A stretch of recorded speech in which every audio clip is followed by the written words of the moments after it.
Hello, welcome to the Lower Makefield Township Board of Supervisors special meeting tonight, June 25th, 2020. Today, if you'd like to call in for public comment, please call the number 646-558-856. Please, and you will enter the meeting ID 871-7927-1223, followed by the pound or hash sign. Just a little bit of information here. Our meetings on Facebook and YouTube, if you're watching along. If you have any questions, please call in ahead of time because we are on a slight delay, a 5-second delay, just to make sure that you're up to date on the as we move along with the meeting. And we look forward to getting started. Fred, if you could take it away. Thank you, Monica, and good evening, everyone. Welcome to this reconvening of our special meeting of the Board of Supervisors with the specific agenda item of discussing and maybe coming to a consideration for advertising the special overlay ordinance for the OR district. Before we continue, I'd like everybody to join with me in reciting the Pledge of Allegiance.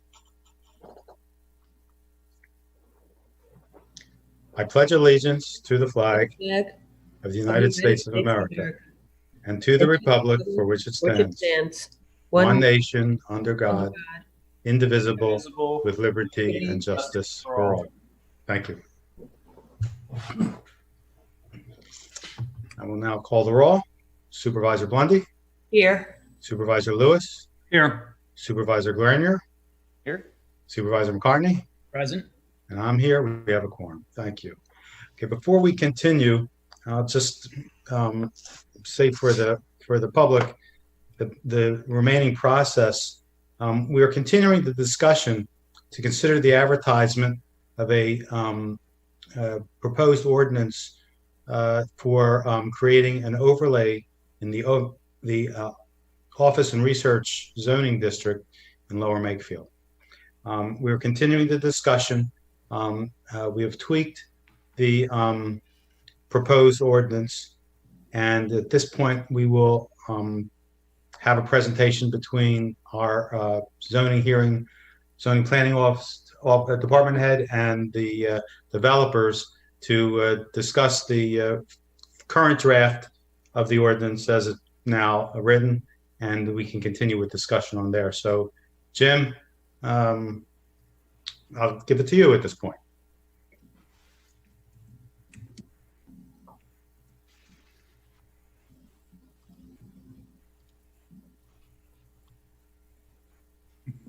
I made it on. We, over the last couple of weeks, we've worked with the John Kennedy, who's the planner for the applicant, to go through what the board had agreed upon as the changes that would be needed for the overlay. And with that, I know John had prepared just a little slideshow going through what those changes were.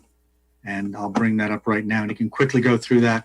And then we can actually see where that is in a red line form of the Word document, so everyone could see exactly how those changes lay out.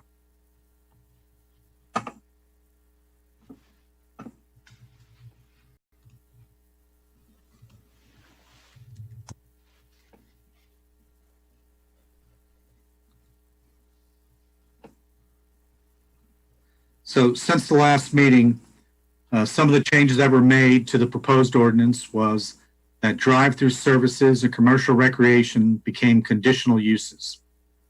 We also eliminated the impervious cover bonus that was in several of the proposed bonuses in the ordinance. We fixed the impervious coverage at a maximum of 65%, which matches the existing office research underlying zoning. And we also changed the ordinance to have a maximum net floor area for a store of 20,000 square feet.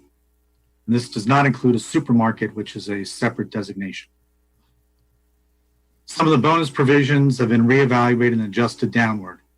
The maximum woodlands disturbance has been reduced to 50%, and the maximum bonus density for residential has been reduced from 3.5 dwelling units per acre to 2.5 dwelling units per acre.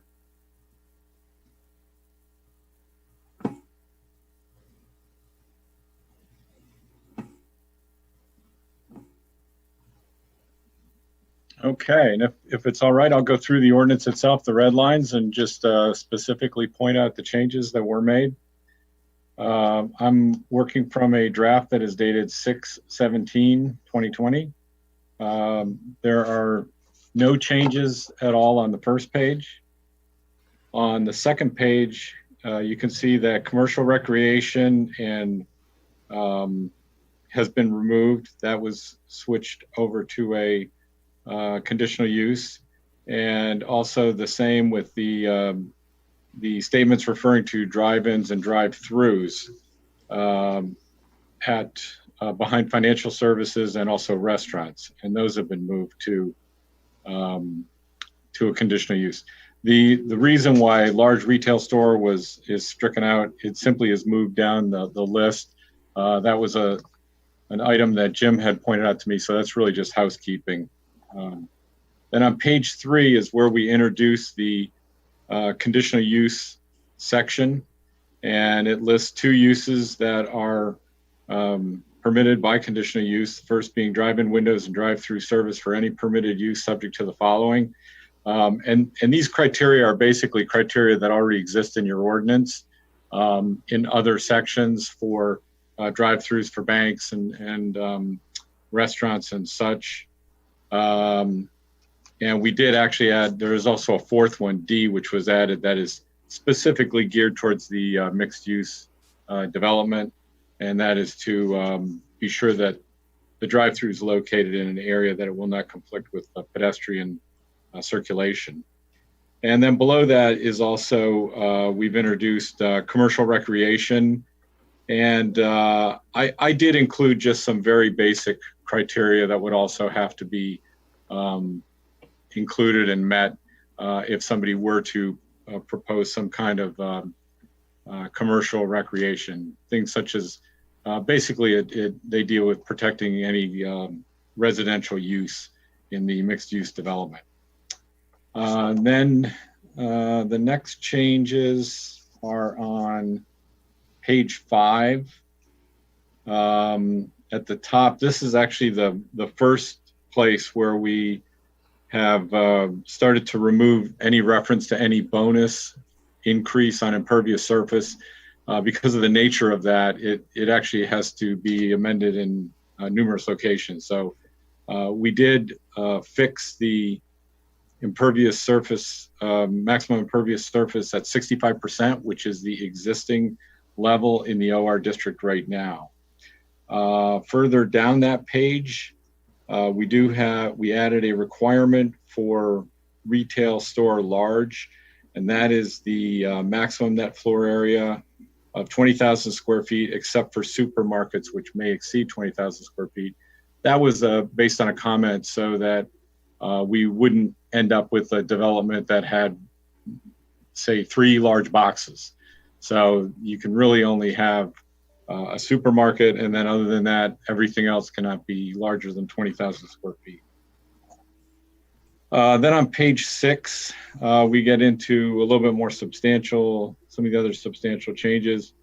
At the top, we agreed, based on the discussion last time, to add a procedure where for the historic buildings that would be preserved, we would work with the HARB. And so we've added that language in. And then we get into the bonus provision section. You can see that we have stricken out the increase for impervious coverage. Now the bonuses only apply to woodland clearing and to density.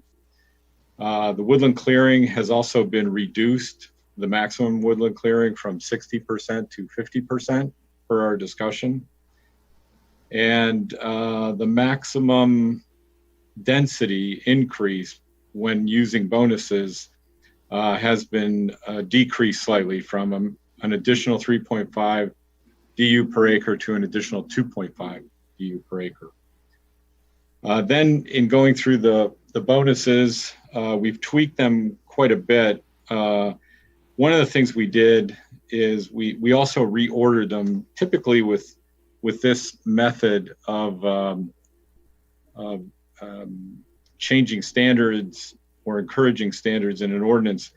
we tried to rate them according to cost or degree of difficulty, so to speak. So what we've done is historic building, we have removed the reference to increasing impervious coverage, which we've done on all of them. So that's common to everything pretty much. We did change the bonus from 5% to 10% for woodland disturbance. Then moving down to significant off-site pedestrian connections. Again, that actually was moved downward a little bit from 3.0 to 2.5 DU per acre. We then, let me see, we then did, well, we actually moved energy efficient. That's why that's all stricken out there. And we did remove completely the alternative energy sources. That did not seem to have a lot of support, so we got rid of that one. Then the next one is green roofs. That is really pretty much just removing the impervious coverage reference. And then we did the same for interconnections, for vehicular and pedestrian interconnections. We also slightly changed the woodland disturbance from 10% to 5%. And then we moved the other two bonuses down to the bottom because admittedly they are something that are fairly simple, but again, we still feel that it's good to encourage these types of improvements. And they have had their bonus reduced also to 5% additional disturbance each. Then when we get to, let's see, there's no changes on page 8. On page 9 is the last change. That actually is a piece of housekeeping. Again, in the process of doing this, in discussing it with Jim, we discovered that there actually was a typo in the existing definition in the use section of retail store large. So that was fixed. Nothing has changed with the exception of a semicolon was added after the word supermarket. And actually this in no way affects us at all. However, we're more than happy to include it in the amendment so that the ordinance can be corrected. And that is the detailed explanation of all the changes that were made. And we're more than happy to answer any questions that you would have. Okay, thank you, Mr. Kennedy. Jim Majewski, do you have any further things to add for the presentation? No, only that the last revision for the semicolon, the supermarkets, that was in the ordinance back in 1996. And when they took all of the changes that had been taken place in the ordinance prior to that and codified it or put it into a new compiled ordinance, they somehow left out the semicolon. There was never any ordinance change. It just was a housekeeping item. Okay. So there being no further presentation from the staff or from the developers, I will like to consider a motion to bring the original motion back to the table. So moved. Do I hear a second? Second. Mr. Grenier seconds. Okay, so let's open this up to board discussion. Mr. Grenier. Sure. Thank you, and thank you for running through the changes here.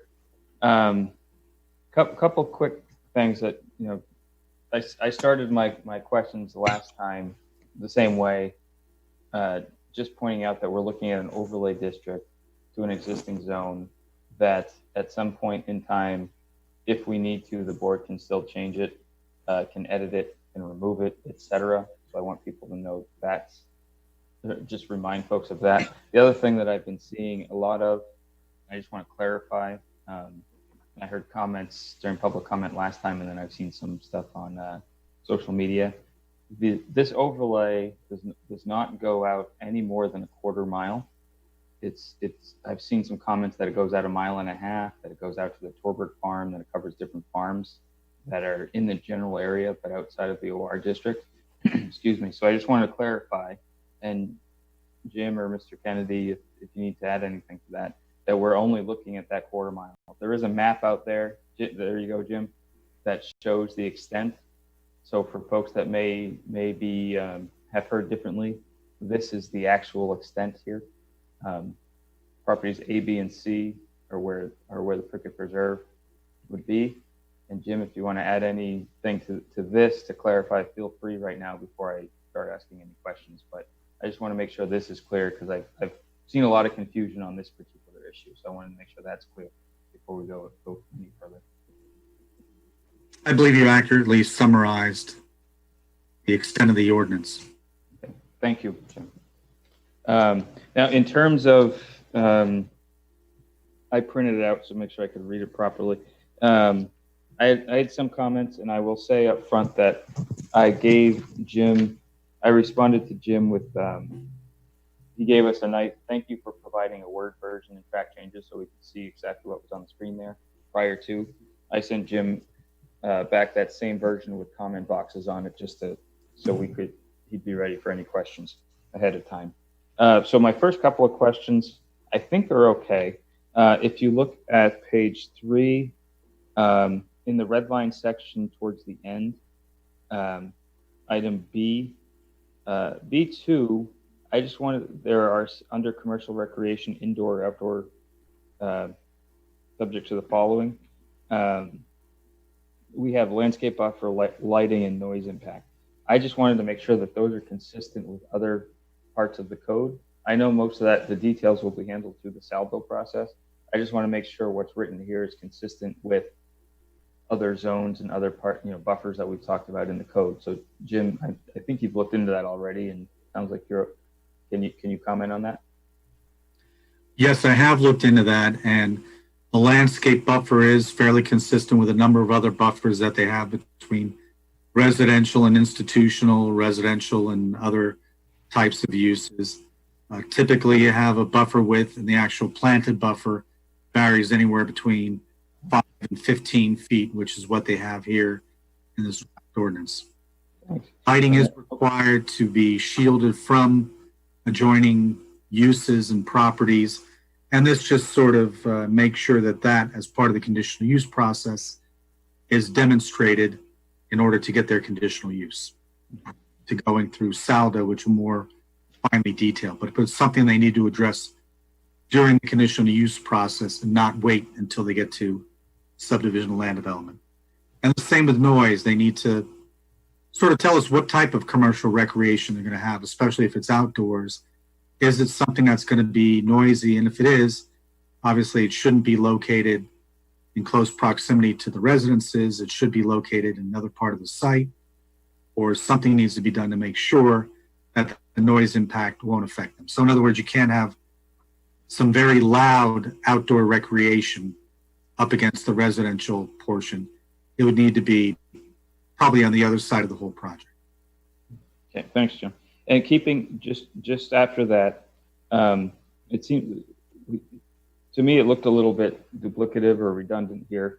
Item 3, restaurant with drive-through service, looks a lot like item 1A, which is retail establishments and restaurants shall provide a stacking lane to serve a minimum of 8 cars. Do you consider that to be redundant, or are you okay with the way it's written at this point? Subsection 3 does need to be in there. Our ordinance differentiates between a restaurant use and a restaurant with a drive-through use. So the restaurant with the drive-through use is required to be in there. However, under item 1A, you could strike the word "and restaurants," and then that would eliminate the duplication of the drive-through requirement. If you think it's necessary, I'd be in favor of that. If you don't think it's necessary, I just want to make sure there's no confusion between the two sections. That's all. It's redundant, but it doesn't hurt either way. Okay, that's fair with me. All right, I'll speed it up here. Nothing on page 4. Page 5, a couple quick questions. Under rights of, it's written rights of ways. I've always written it rights of way. I don't know if that's something that we need to fix. That's the third item down in the table. And then more importantly though, and you may have touched on it on page 9 too, under requirements for retail store large, where we use the word supermarkets.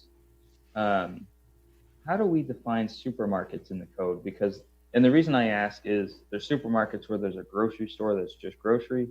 And then would that also be inclusive of, let's say, you know, I don't know if they call them super Targets or just Target or Walmart or Costco, where there's a large grocery section, but that's not all they do. And it ends up being a very large retail store. So I wanted to see the supermarket specific to grocery, or is it more inclusive than that? We do not define supermarkets in our ordinance. I've checked a few other ordinances. They also don't define supermarket. In my mind, a supermarket would be something that primarily deals with groceries, household supplies, not necessarily like a Target. Obviously, they're selling clothing, furniture, everything in the world you could think of. So I think there's sort of two different animals, although maybe a definition would be in order. Okay. And I don't know. I'm sorry, I don't see everyone on the screen here. I thought I saw Barbara Kirk, her face there. Barbara, do you have an opinion on that one? How we might define supermarket to be more towards grocery or not? I think we should just keep it consistent with the way the current code is, because if you change it here, you're going to have to change it throughout the zoning code. And if it's not already been defined specifically, like Jim said, I think you will create more confusion by trying to define it here. Let me ask another way. Yeah, maybe I'll ask it another way. Instead of, if we don't define it, does that open us up to other types of development that are not just grocery stores? Maybe that's another way to ask it. Possibly. Okay. But if there is keep in mind the process is such that if somebody comes in for a quote supermarket and it is determined by the zoning department that it doesn't meet that definition, the next course of action would be going to the zoning hearing board, who stands as the basis for interpreting the zoning ordinance. It could open up litigation, but I think we'd be better off keeping it consistent than trying to bootstrap something at this point. Okay, thank you. That's just the one word that really stuck out to me. That's all. And then Jim, on the next page, I know you've already addressed this one because we talked about it.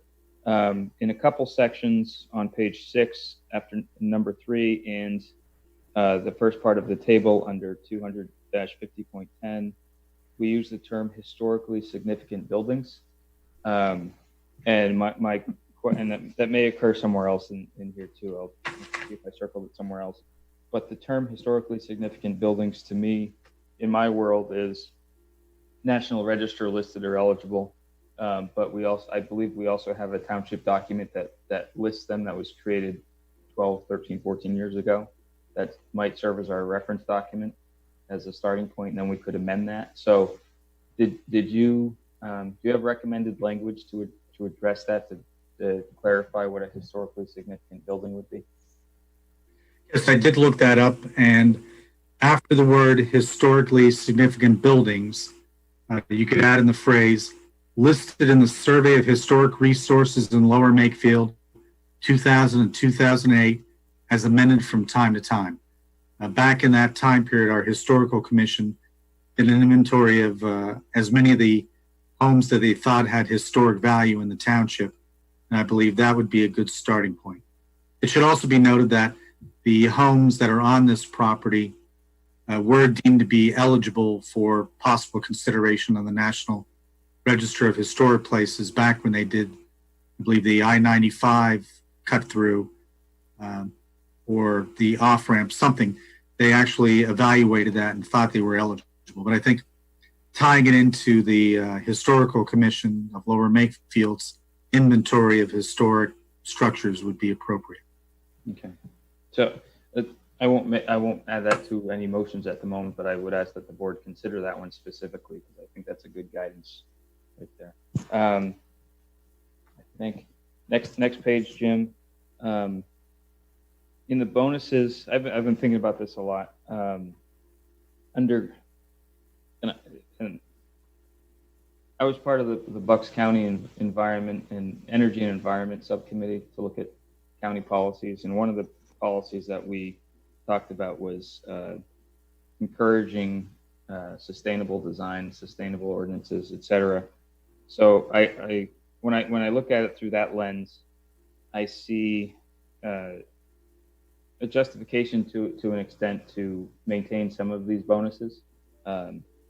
However, I personally, for consistency purposes, when you look at the bonus for percent additional woodlands and some of the DUs per acre across the last couple, the last 3 or 4 bonuses that they call out, I would ask that we consider reducing the green roof additional woodland disturbance from 10% to 5%, and the under green roof as well, it's 1.5 DU per acre. I would like to reduce that to 0.5 DU per acre. And similarly, under stormwater infrastructure, reducing the 10% additional woodland disturbance to 5%. And that one's already at the same DU per acre. So that's one that I would like to consider just for consistency across the board. Next page 8, and this is purely a typo catch. The list, we have D twice in a row up top, so it's C, D, D, E. If you notice that, and that's just the formatting thing. So catch that. And then I was looking at what will turn into the second D there, where it talks about parking space size and whatnot. And when I look at the size, they're not huge. They're not the old 10 by 20s that are massive. So I was thinking about having spaces for compact or electric cars set aside, but with these sizes, they're not very much different from a compact car size. So I don't think I would recommend that at this point. And then, Jim, we talked about a couple. We had a very deep discussion about the Oxford comma and whether or not we need it. There's a few locations in there, but I won't bore the board with that. And with that, those are all the comments that I had on the revised ordinance. So thank you for letting me ask those. Thank you, Dan. Is there any other comments from the board? Yeah, Fred, I just had a quick question. Going back Sure. to Dan's point and what Barbara was talking about with the supermarket, can we label that a conditional use or a special use in order to avoid or be able to dictate exactly what the use of that space within that square footage would be?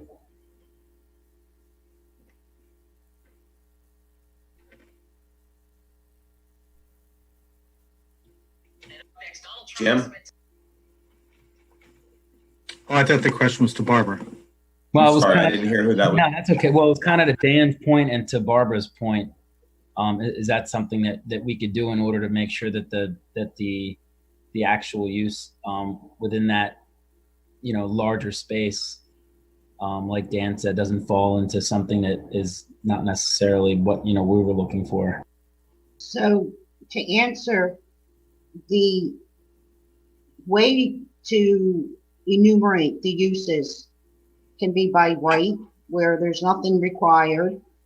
A special exception, which is like a use subject to conditions that would go in front of the zoning hearing board, or a conditional use, which is basically saying it's a use permitted subject to conditions that are delegated and heard by the Board of Supervisors. So it's just a matter of who you want to give the authority to review those types of applications. And I would ask Dan, would it make sense for that to be a conditional use similar to what we were looking at with the drive-throughs?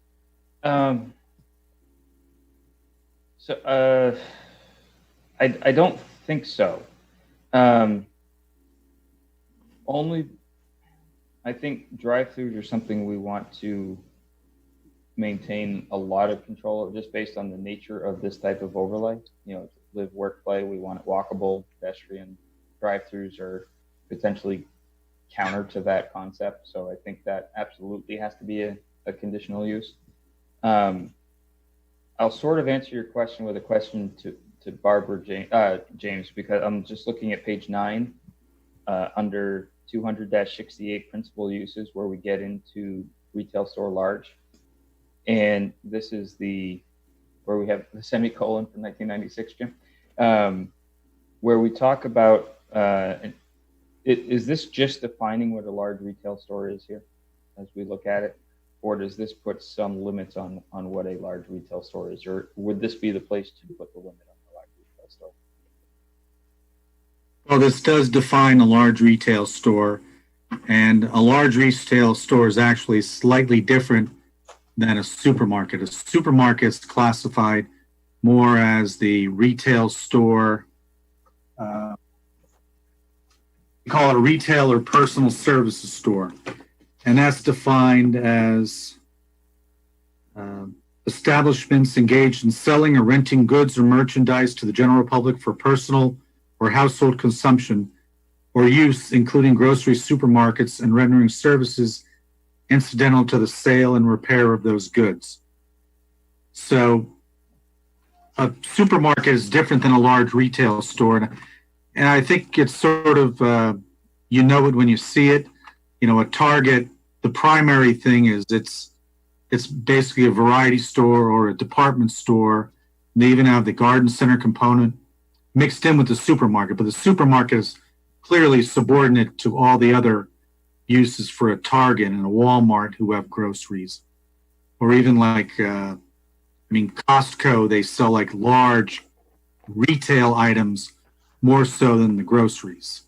Whereas most supermarkets you go to, it's primarily the groceries, and the other variety store, department store type things, garden centers are a much smaller portion of this of the use. And I don't know if there's any exact percentage of it, but I think it's fairly clear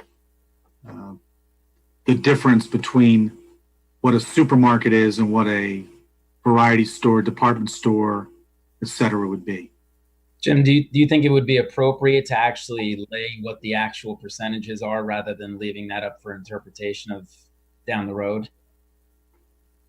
Yeah, off the top of my head, I can't quite think of what that percentage would be. I mean, I'm not sure. Does 50% work? If you're saying primarily, 50%?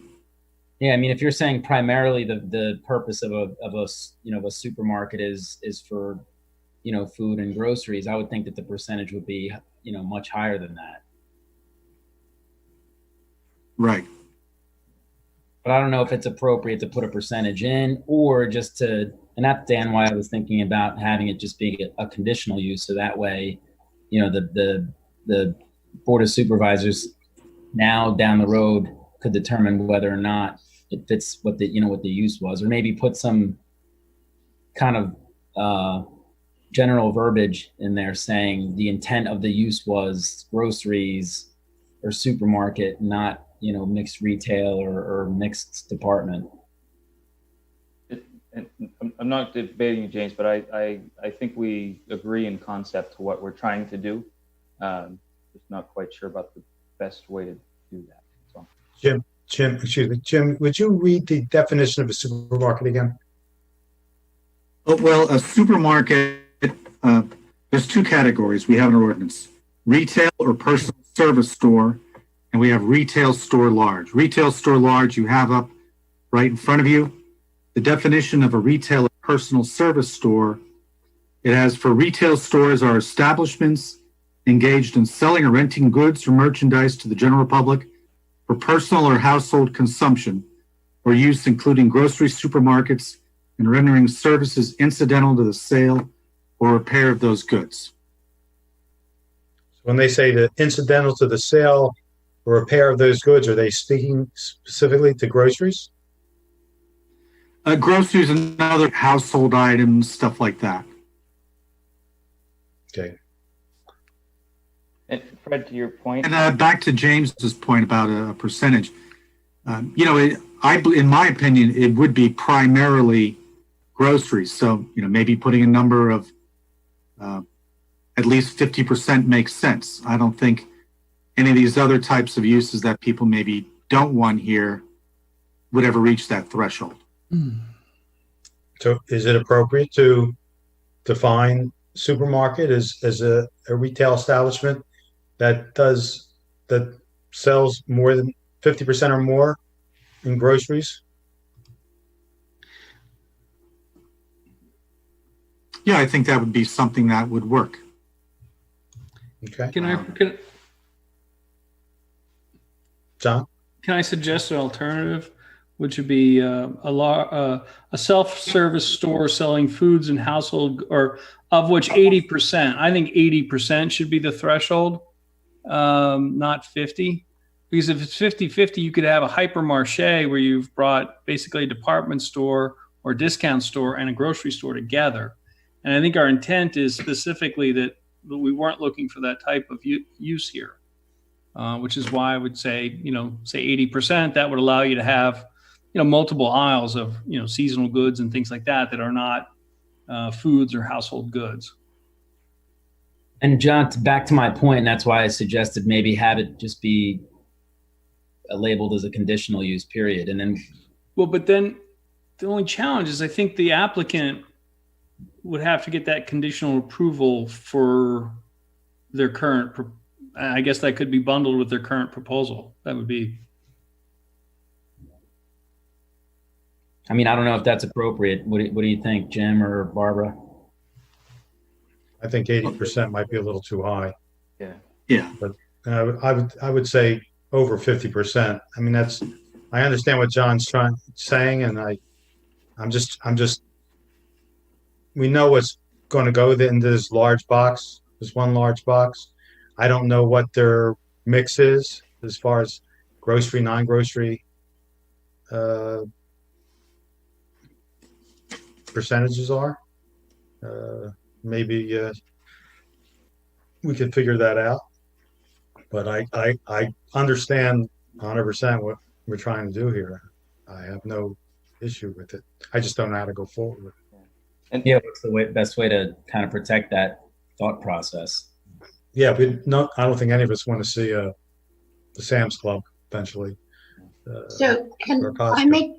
can I make a suggestion? After the board makes a decision as to what to do from this point forward, once this is in its, I guess, final, for lack of a better term, version that the board is pushing through, the last I understood, it would have to go to Planning Commission again for review and consideration.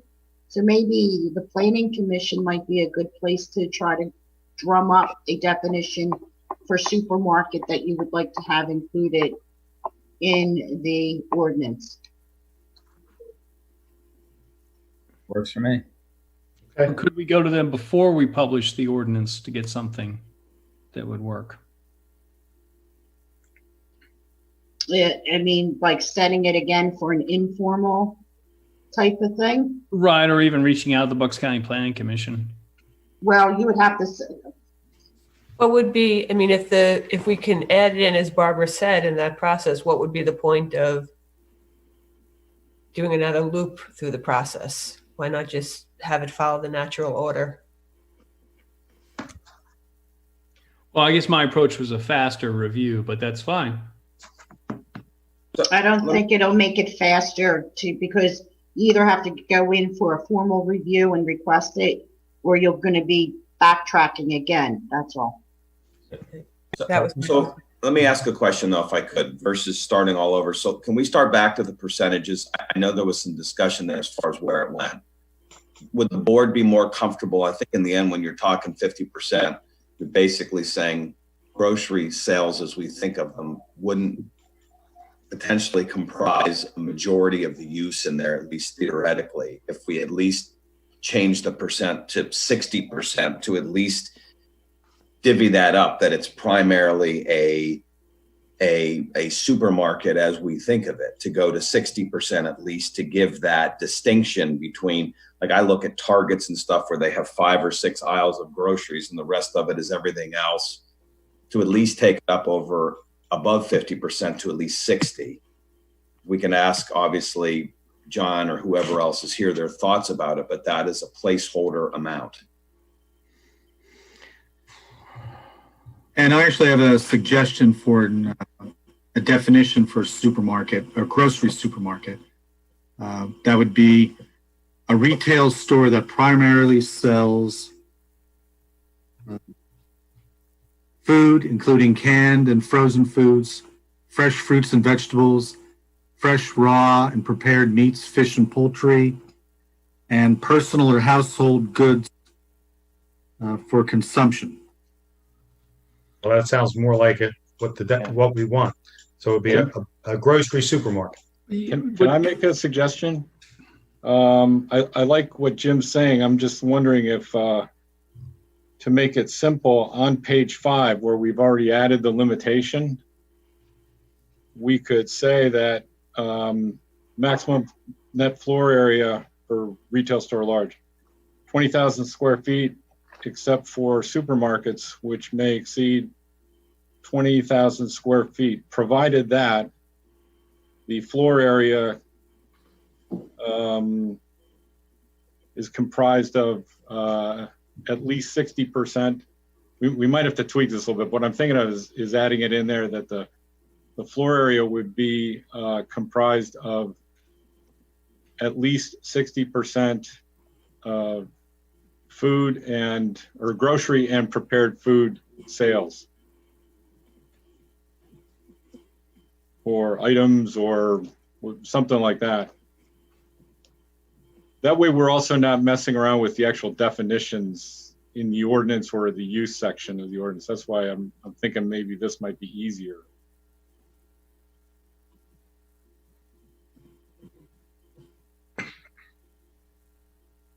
And that would make more sense because you don't want to create a definition for this overlay district that's going to compete or conflict with what is or is not in the zoning.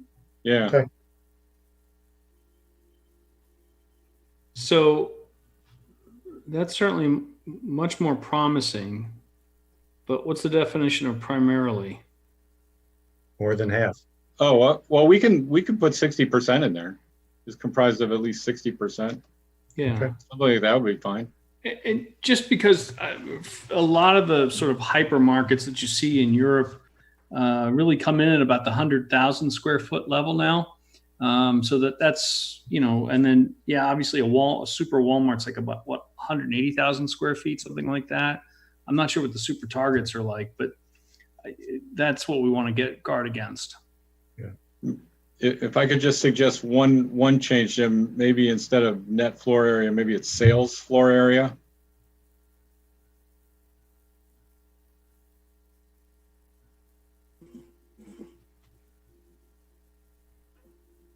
That's even better. Okay. Do we have agreement on that, guys? Yeah, thanks. And one other thing I think you should add in is food items. People need paper plates, paper towels, toilet. Aluminum foil. I mean, Household supplies. Yeah. Right.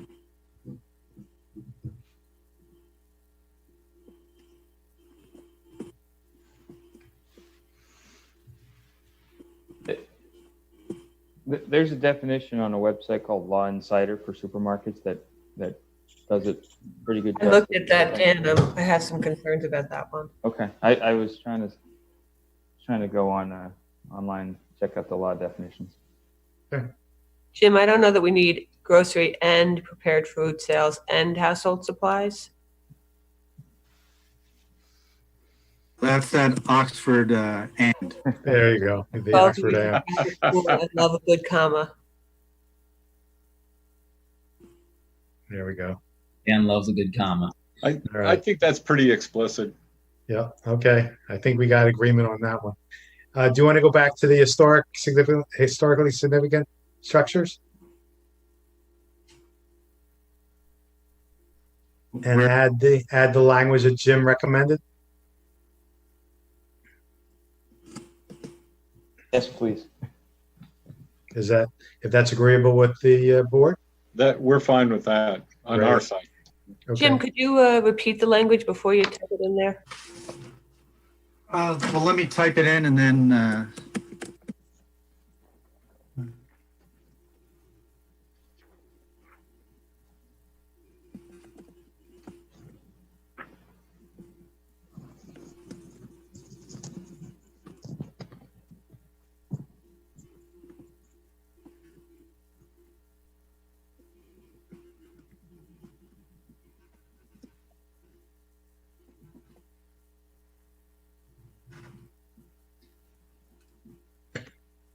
my typing's almost okay.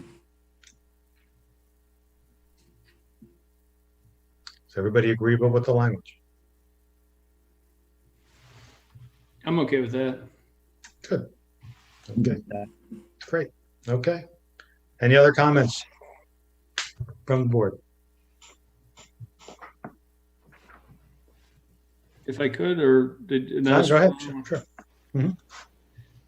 just a few things going through starting.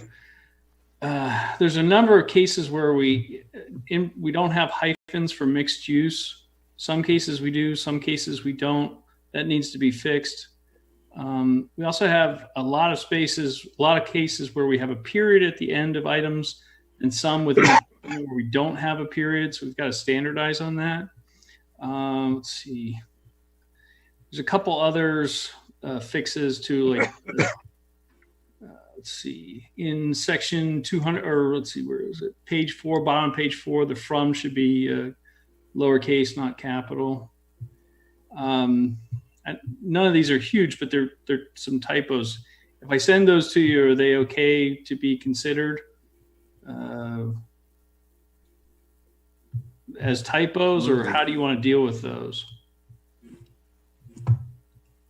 And if they are typos, could they be fixed between now and publication without triggering another meeting or what have you? If I may, if the revisions that Mr. Lewis are suggesting do not alter the intent or the plain meaning of the words, then they can be considered typographical. Okay. If the revisions are to be construed as changing the meaning, then it becomes an issue. Okay. So if I send, I can send those to, should I send them to Mr. Majewski? Yes, that'd be great.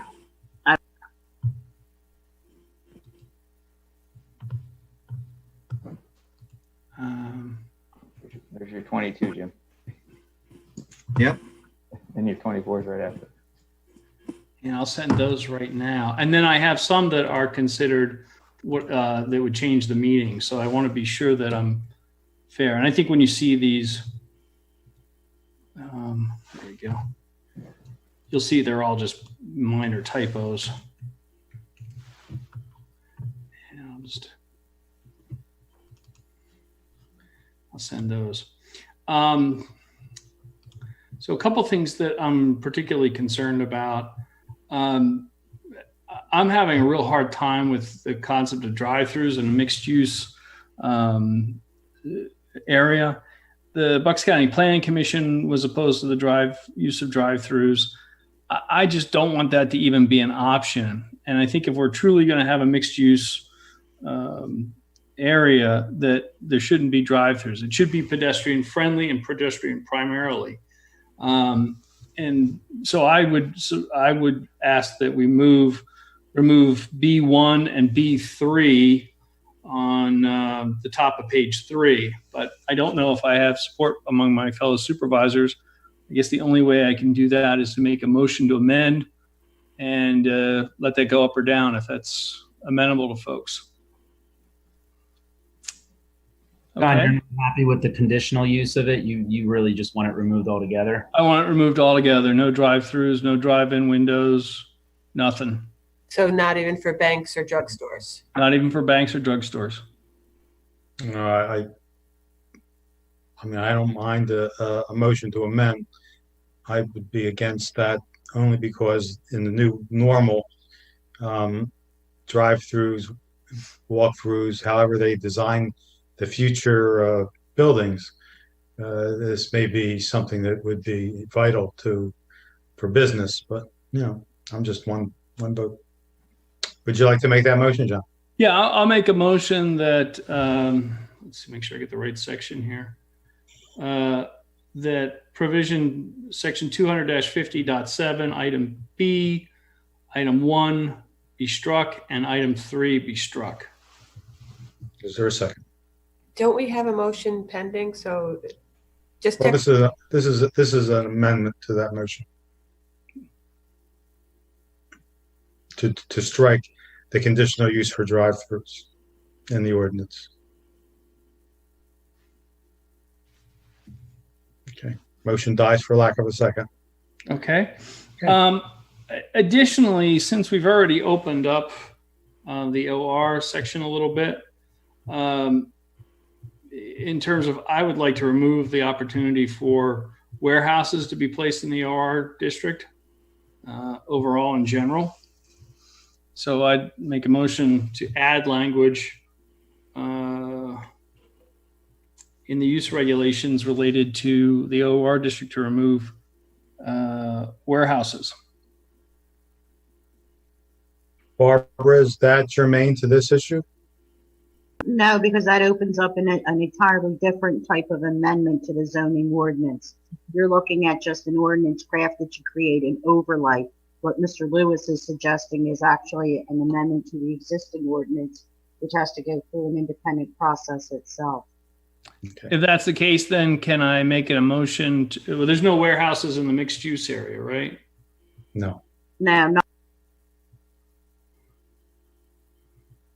And that's something that actually, all of the uses in the OR district, underlying zoning, we need to look at all of those to see which ones, such as a warehouse, may want to be considered to come out.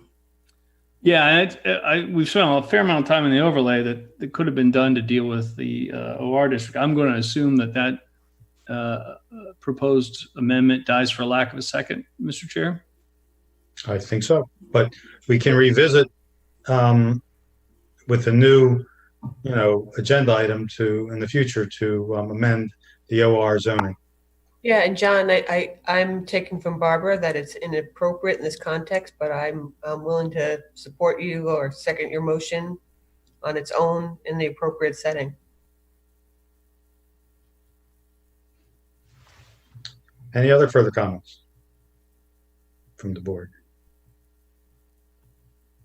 If I could, I'm also not a fan of the bonus structure. Those should be requirements, not bonuses, but I think I've lost that battle many times over. But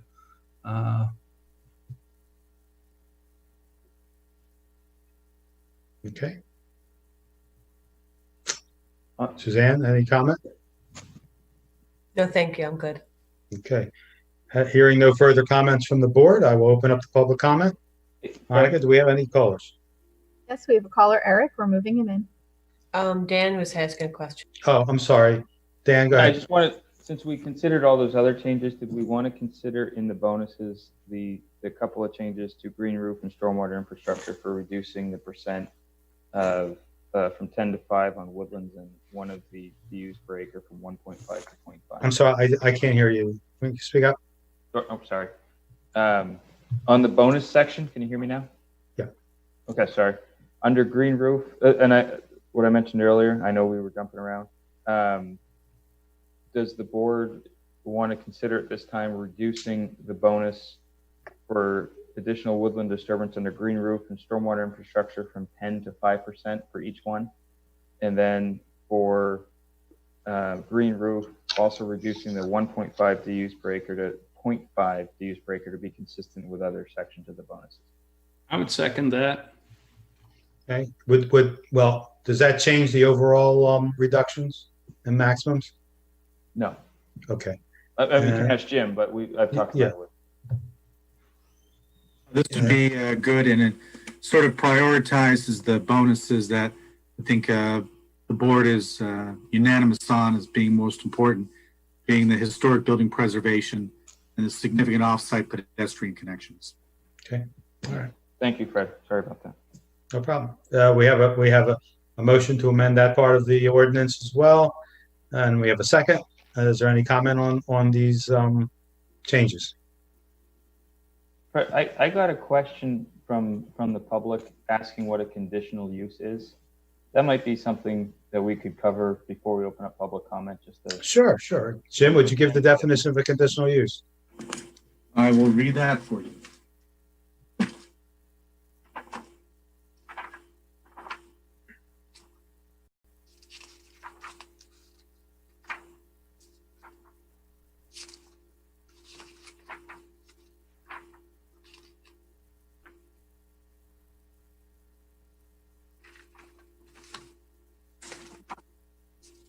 Just bear with me a moment.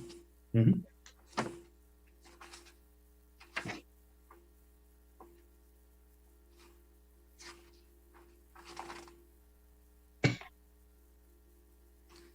Okay, conditional use is a use permitted by the Board of Supervisors in accordance with specific standards set forth in this chapter and pursuant to the provisions of Article 6 of the Pennsylvania Municipalities Planning Code, Act 247 of 1968, as amended.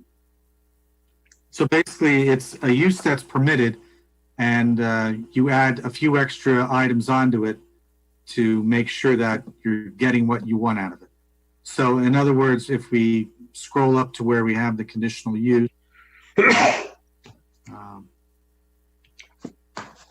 one for drive-through windows, we're putting specific standards on there that are outlined in section B1A through D, that they have to meet these criteria to have a drive-through window.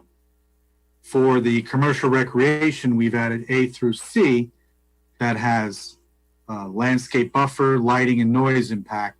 So we have express standards on that to go through. And then a restaurant with a drive-through service, the standards sort of loop back around to item B1, A through D, and that if they're doing that, they have to justify that they have enough stacking lane, that they're not going to conflict with circulation or parking, or that it's in a location that's consistent with the intent of the ordinance, that you don't put this thing right near where you're going to have a congregating area. It would have to be somewhere off on the side somewhere that it doesn't impact with the overall intent of getting people to walk in and out through the open space between the residential, commercial, and off into the off-site pedestrian connection. Very good. Thank you. And we can, I'm sorry. I just had, Go ahead, Barbara. I just want to clarify that the motion that was seconded dealt only with the bonus features under green roof and stormwater infrastructure to reduce the woodland disturbance from 10% to 5%.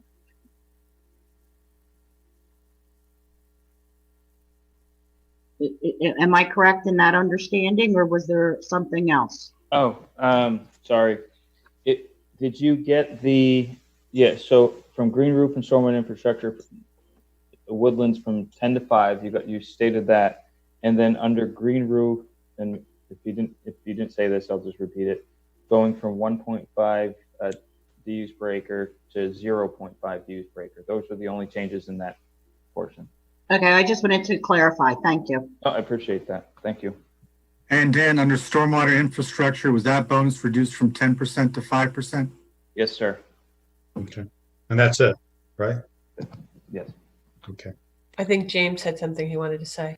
Go ahead, Yeah. James. if we could go back to the conditional uses again on the drive-throughs and maybe trying to get some settled from what John was saying. Is there a way to limit the number of conditional uses that are issued? Or alternatively charge for them. Well, just so everybody's is clear, a conditional use is no different than a special exception, which basically is a use that is permitted by right, except it's subject to certain conditions. The difference between a special exception and a conditional use is which body hears those requests. A special exception goes in front of the zoning hearing board. A conditional use is generally one reserved by the governing body, the Board of Supervisors or council, to hear. But there's still uses that are otherwise normally permitted, but subject to conditions of, say, traffic or stormwater management or, anything of any major significance. The easiest one that I can think of in other municipalities are those like the telecommunication towers.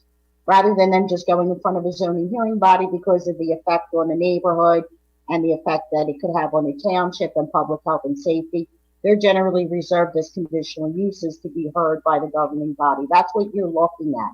It's not whether you limit the conditional uses. It's in your mind, which uses are you saying you, as the governing body, want to sit as the zoning hearing board to hear it? Yeah, and I think what we're all trying to avoid is having a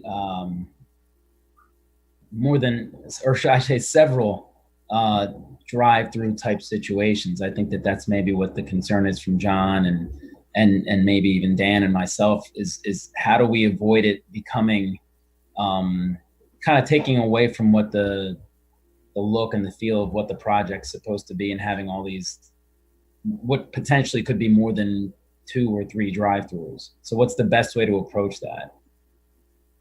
James, if I may, because I've been thinking about this a lot too, and I think you hit the nail on the head.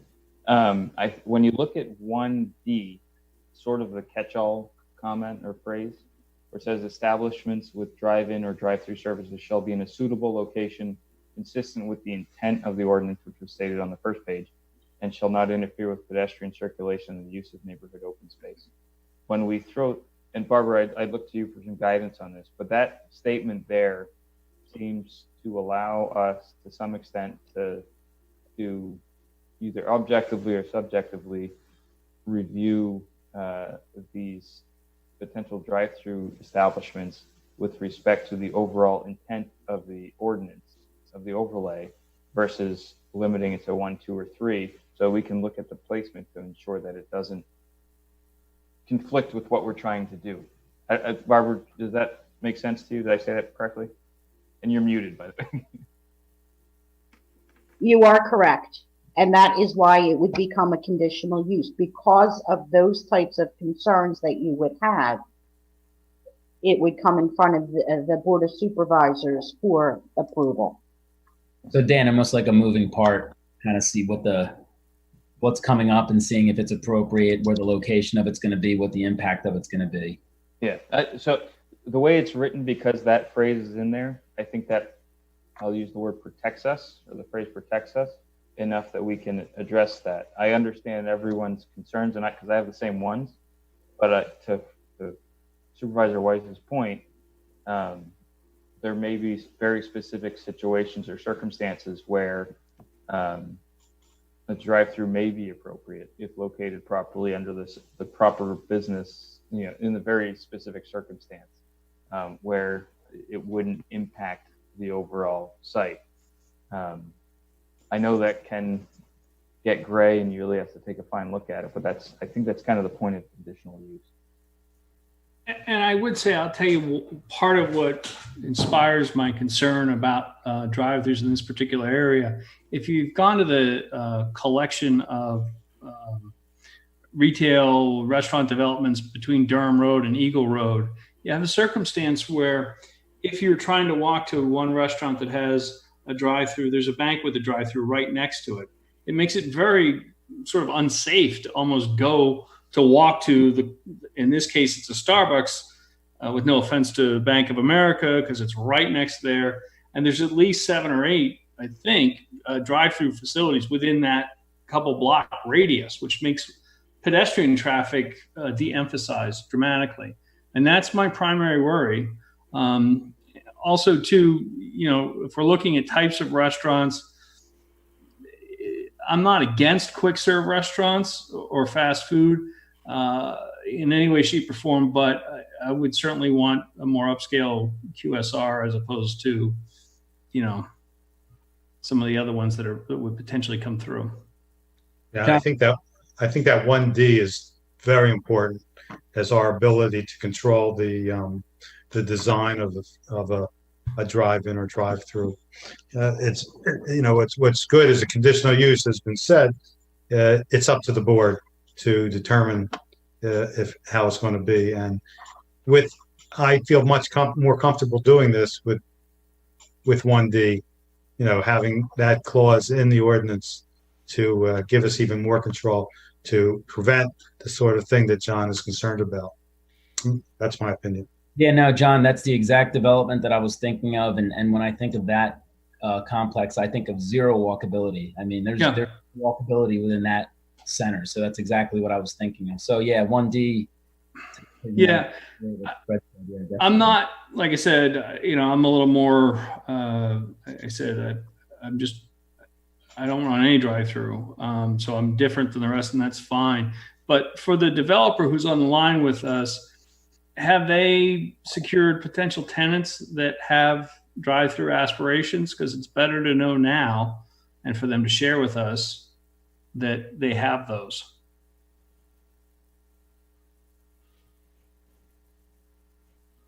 Did we lose the developers?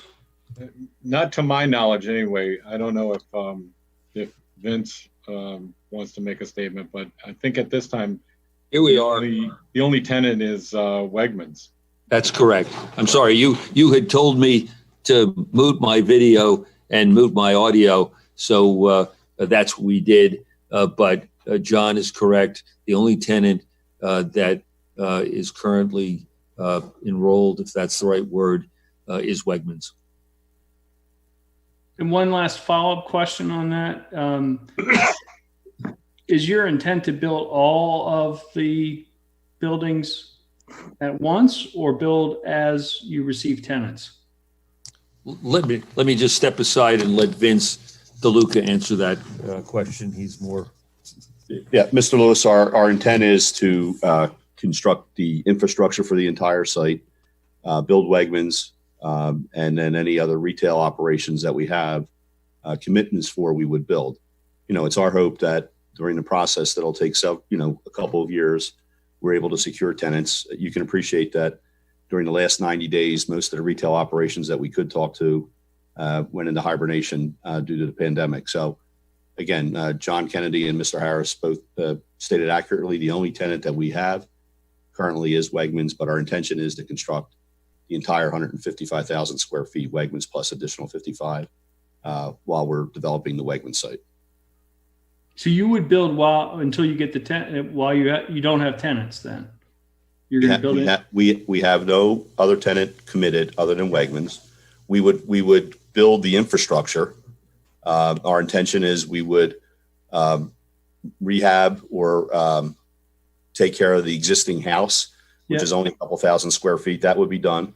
To answer your question, we over the course of time, we've talked to a restaurateur that was interested in the barn. They have 10 to 12 facilities in the Philadelphia area. They have, gone silent on us, to be expected right now. Yep. We've talked to other retail operations, a breakfast facility, breakfast lunch that doesn't have a drive-through, but they've gone silent. So we're working with potential clients, but we have no firm commitment other than Wegmans. The reason I asked the question is about absorption. So I don't plan to know exactly where the economy will be as it relates to retail. It's certainly a challenging time. But if it's still a challenging time, if you were to build 55,000 unfilled retail, that would be a concern. No, that we obviously we would not do that. But if you remember the plan, we don't have a 55,000 square foot building. We have 6 or 7 other buildings of varying sizes. So, as we obtain a tenant, an appropriate use for a building, we would build that building, or we would spec, maybe 10,000 square feet for a multi-use building. But that, that's the extent of the speculation on the retail. Vince, what's your anticipated build time from start to end with full tenants? I can speak specifically to Wegmans. Wegmans, we will deliver a pad site to them probably 6 to 9 months after we hopefully obtain all approvals and permits from Lower Makefield and the other state agencies. Wegmans then has a 1 year build time for their building. So during that 1 year, 2 years to 1.5 to 2 year period, we would construct some of the other buildings if we had tenants. So start to finish, probably 3 years from the time we break ground. Okay, thanks. Any other comments from the board? Questions from the board? In that case, let's open this up to public comment. Our first caller is Eric. Eric?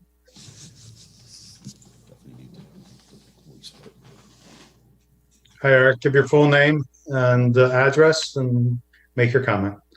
You're muted right now, so you need to unmute. Can you hear me? Yep, I can hear you. Thanks. Great. Thank you. Good evening, Mr. Chair, members of the board. My name is Eric Goldberg. I'm an attorney with the firm of Stark & Stark. I'm calling in tonight on behalf of Larry Borda at 508 Heritage Oak Drive and Dobby Dobson, 1776 Cypress Way. What I want to talk about is really two facets. One is the process, and two, kind of where this is ending up. This is obviously a very important matter, and perhaps one of the most, if not the single most significant undeveloped parcel in Lower Makefield is the subject of this overlay district, or the amendment to the overlay district. There's really one shot for the supervisors to get this right. And whatever decision you make is going to help define Lower Makefield for decades to come. So it really is just essential to get this correct. From a due process standard, obviously we're doing virtual hearings as a result of the pandemic. The purpose, though, of the act, which allowed virtual hearings, is really, I think, to prevent deemed approvals. And that's not really what's in store in this case. This is really a discretionary matter. Sir, Hello? before you continue, I just want to make sure, I'm not sure if I heard you in the beginning. Are you retained counsel on behalf of someone or two parties? Yes. Interesting. Thank you. You're welcome. So as I was saying, the purpose of the Virtual Hearings Act was really to prevent municipalities from being put in the position of having a developer submit an application for a variance, land development, something with a definite clock, and they didn't want municipalities to be faced with deemed approval decisions. That's not really what is going on in this instance. And presuming for the sake of argument that these types of matters, amending a zoning ordinance, are appropriate for a remote hearing, there are problems with it from a due process standpoint. Initially, it's very hard for people to see. I'm sitting trying to follow along on my television, and honestly, I could barely see, and really for the most part couldn't see what was up to the screen for most of the night. It's just difficult also with all the exhibits that you typically see at a zoning hearing, whether it's plans, reports, whatever it might be, to have people try to go back and forth on a computer. It's a very difficult process for people to follow along with. As supervisors, you clearly want to hear and address all the thoughts of the citizens. And I'm not sure that those thoughts can be articulated in such a hearing. You also want to be able to really gauge the room and understand what the citizens and constituents feel. And I'm not sure you can really effectively do that when everything is remote and you have people calling in from the living rooms. And that's one of the problems with not doing this live. And basically, are people effectively heard? And I'll tell you, I don't think the answer is yes. I think really another big issue, and perhaps the biggest issue, is exactly what is getting approved. Right now, you kind of have a floating target with this overlay district. There's no definitive development plan or application. So really, nobody knows what is getting built. I know there's talk about, obviously, the Wegmans was just mentioned a few minutes ago. There was talk about 50,000 square feet of retail. There's talking about residential homes. But again, who knows what ultimately will come before this board if this overlay district is approved. The overlay district spans multiple properties and the ramifications are unknown. As supervisors, you are rightfully concerned with the impact that any development has from a traffic standpoint, an aesthetic standpoint, an economic standpoint. how can you effectively gauge the impact to Lower Makefield Township when you're dealing with a floating target? You're creating this overlay district, and no one knows what will be built, what the scope of what will be built will be. I'm curious to see, I don't know if anyone else has reached out to the township regarding different potential uses for this property, perhaps something more concrete. Again, it goes back to you have one shot to get this right for such a significant parcel.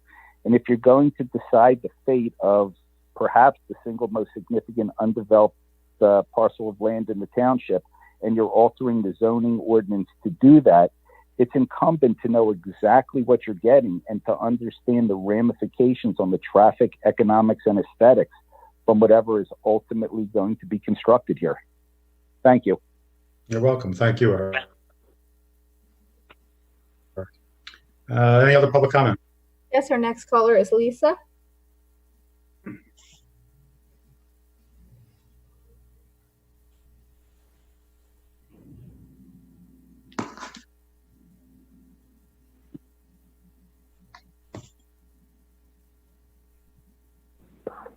Hi, Lisa. Give your full name, address, and make your comment.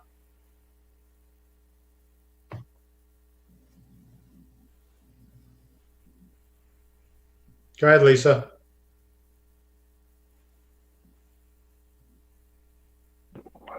Hello? Hi, Lisa. Give your full name, address, and make your comment. Lisa Tenney, 156 Pinnacle Circle. It's been almost a year since I followed this zoning change. I appreciate your effort to listen and your attempt to conceal a blemish or pimple, but nothing you are discussing addresses the root of the problem, which is to prevent the new zoning changes. Again, as mentioned before, excessive traffic, business closures, pollution, potential pollution, sewer problems, impacts, all the while further eroding and taxing current LMT resources. Again, it's my opinion, if you allow the zoning change for the duration of your tenure, you will be bound to holding additional meetings like these for the many adjacent properties seeking the same consideration for zoning changes, all the while neglecting your tax-paying LMT citizens. Also, your LMT businesses and your LMT volunteers who need your attention, not developers. Thank you, Lisa. Thank you for. Our next caller is Mel.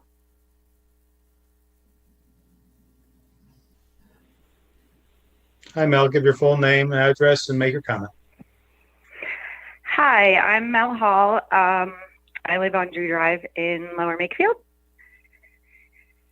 Welcome. Thank you for hearing the public comment. I tried to speak at one of the last meetings, but it was several hours of being on the list and they didn't get to everybody. So I just want to say a couple things. I started a petition, I guess a little over a year ago for this particular project. I think I copied most of you on it, or I'm sure at this point you probably have seen it or heard it. Yes. Okay, I just want to make sure I didn't lose the call. So basically, just a little background. The reason why I started that is I've lived here 22 years and maybe a little over that.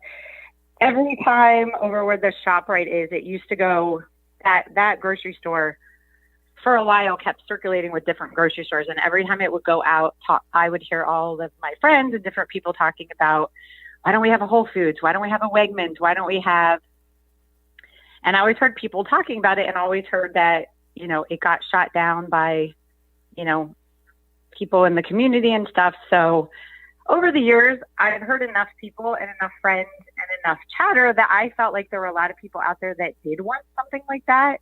And I never knew if it, you know, came up as an option. So I had contacted one of the township supervisors years ago to find out, is there anything as a resident? Because I feel like there's a lot of people who want this that really aren't being heard. So that's why I got involved, because I personally drive to Princeton to go to either Wegmans or Whole Food, and almost every time I've been there, I've run into people from this area there that are driving. So I always wondered, why do we not have something like that? Gotten a lot of emails, a lot of things on Facebook, and one of the things I hear people saying all the time is, you know, we have grocery stores, we don't need any grocery stores. And I personally think that Wegmans is different than the grocery stores that we have now.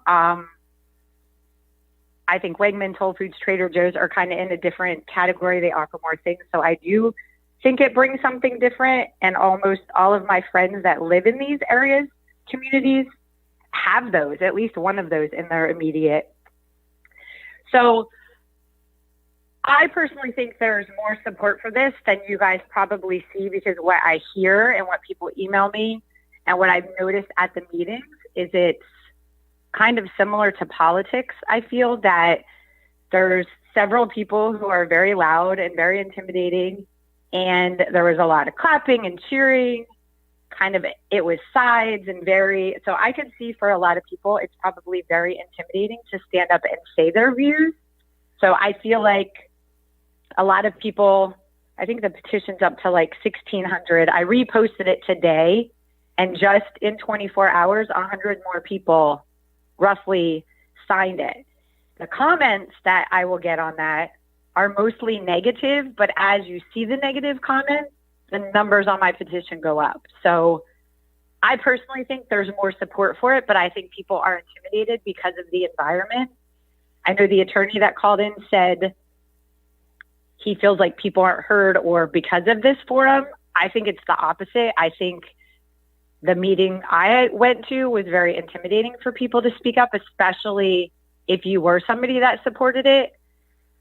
Even the comments I'm seeing now, I'm watching Facebook Live, like it gets nasty. So I personally think there's more support, and I'd be happy to speak to you guys, get more signatures, because that's my personal, and if I didn't think that, I probably would have never even got involved and started this if I thought it was the opposite. I know people keep talking, I hear too, everyone keeps talking about traffic. From what I know of, there's an extensive, 500 plus page traffic study that was done to address the traffic issues that we already have over there, plus to accommodate this. So I do feel like the traffic issue is actually going to be addressed. The other thing I hear from people when they message or call me is, if we allow one, this is opening the door. And if you do it for one, you do it forever. Again, I kind of look at things as an individual thing. Like, I have 3 children, and they're 3 completely different kids. And I might let one kid do something and the other kid in a situation. I feel like you hear each situation and then you make decisions based on what those things are. So I don't necessarily think this is just an open floodgate for everybody, to do that. So those are the main things I've kind of heard from people that I feel like addressed. I know when De Lorenzo's was getting here, it was a big uproar and traffic was going to be horrendous. I live very close to there. When they first opened, it was, and now guess what? You don't even, it's not any different when I go to Giant now than it was before. So I feel like this will, work out. I don't think Shady Brook's going to go out of business. I think there's a lot of residents that support it, and I just think that you guys don't necessarily hear from them as much because it's intimidating. So I just wanted to say thanks for listening, and if you need, more signatures or things to show that, I'd be happy to get it for you guys. Thank you, Mel. We appreciate your comments. All right, thanks. You're welcome. The next Who do we have next, Monica? The next caller is Larry. Hi, Larry. Well, unmute yourself, give your full name and address, and make your comment. Larry Bordeaux, 508 Heritage Oak Drive. So I'm hoping I'm not one of the intimidating people that the prior caller talked about. I try to be as gentlemanly as possible. Just to follow up on Eric's point. Can you guys confirm for me that Eric spoke as your retained counsel? That is correct. So what the point that was being made there was that, there's really no rush to get this development through. So instead of going through this very difficult venue, where it's hard to hear people, it's hard to look at documents, it's hard to consult with others who have an interest in what's going on.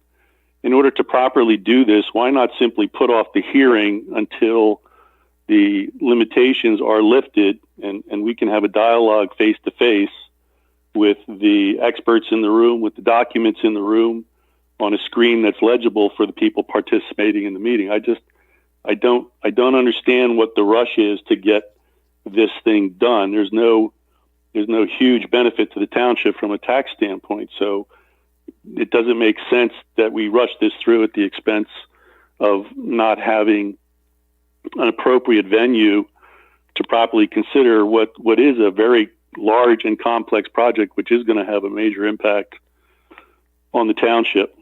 I have two questions that are kind of following up on Mr. Grenier's comments, and I didn't understand what he said. He said something about we, the supervisors, will be free to edit what's going on downstream, and I wasn't clear what he meant by that. Once this overlay is in, there will be specific criteria that people will be allowed to follow as developers, and if they're turned back because the township decides it doesn't like it, that's not a good enough standard, right? Once you've established specifics, the developers are allowed to say, I've met your specifics, and you don't have latitude to just change your mind and make changes as you go along. That's not fair to us. So can Mr. Grenier address that? Hey, Barbara. I would actually throw that to Barbara actually to explain how an overlay. Yeah, Barbara, Well, is that, actually, I'm just, I don't want to over lawyer anything here. I really don't. But in my world, once someone says they have counsel and counsel has come in and spoken for them, it kind of changes the rules. So since I've never had a resident bring their lawyer to speak before, I don't know how to move forward, Barbara. I would say it's not been the first time this issue has arisen. Even though Mr. Borda has counsel, he is a member of the public, and I would recommend that the board just listen to his comments and move forward accordingly. As far as what Mr. Grenier was saying, I think he was referencing, and he can correct me if I'm wrong, but this is just a general discussion as to the format of the ordinance that the supervisors are looking to have advertised for formal review by the Planning Commission of both Lower Makefield and Bucks County, and then have it set for a formal hearing before this board. The other thing that people seem to overlook is this process started a year ago based upon a petition that was filed by the Prickett's team. That petition has been pending for over a year, and they have graciously awaited, especially with the COVID-19. While the MPC does not specifically dictate that a deemed approval could occur, they could, by all rights, file a writ of mandamus with the Court of Common Pleas of Bucks County to direct the Board of Supervisors to hear the petition. So moving this along in the format that it has been under the circumstances is what I feel to be appropriate. Again, we have a more formal process that is going to occur. So residents and members of the public will be afforded an opportunity for a full-blown hearing. Many people will recognize that when this petition was first filed, the Township Planning Commission began hearing the matter on a preliminary basis at which time there were at least 2, maybe 3, if my memory's not so good, public hearings held in a large forum to accommodate the number of people. I'm sure that's going to be the similar case here. So I believe that was what Mr. Grenier was referring to when he said that the board gets, quote, a second bite at the apple, because they'll be going through a more formal review process and a formal hearing on the actual proposed ordinance. Well, I guess there's 2 things in response to that. Number one, when and if that writ of mandamus was filed, the township can lay some of the groundwork like it's doing during these last 2 meetings and getting into all of the nuts and bolts of the ordinance. I mean, these meetings aren't about scheduling a hearing. They've been largely about dealing with the nuts and bolts. If the developer decides ultimately to file a writ, which I think would be kind of stupid from a PR standpoint on their part, you could always have the township then expedite a hearing to deal with the ordinance. I just don't see, again, what the rush is. And you're assuming, which I don't think is appropriate, that you're going to have a hearing with physical bodies in the room, because right now, with the way this thing is going along and with the limitations on the number of people in gatherings, there's no guarantee that when the hearing is scheduled, you're going to be able to do that. I don't have a problem with scheduling the hearing on the hope that the limitations are opened up. But if they aren't opened up, I don't think that hearing should go ahead. Thank you, Larry. I wasn't finished. I had a couple of other questions. You have one more Has anyone else expressed an interest in this site to the township? No. I stand corrected, but if the supervisors recall, the front portion of the property that is along Township Line and Township Line Road, Township Line and Stony Hill Road, excuse me, that was approved by the zoning hearing board for warehouses as a special exception. So there is a property owner that already has something logistically approved for that parcel. I stand corrected. You're right. You're right. Mr. Dwyer's group has approval for a 125,000 square foot warehouse in the capstone portion of this development. So I heard that there were some people, the developer told us earlier, who had expressed an interest in doing something else on the site, but no one within the township has been approached by anybody with respect to an alternative type of project to be developed on this site, say something similar to a hotel or otherwise. Correct. Is that correct?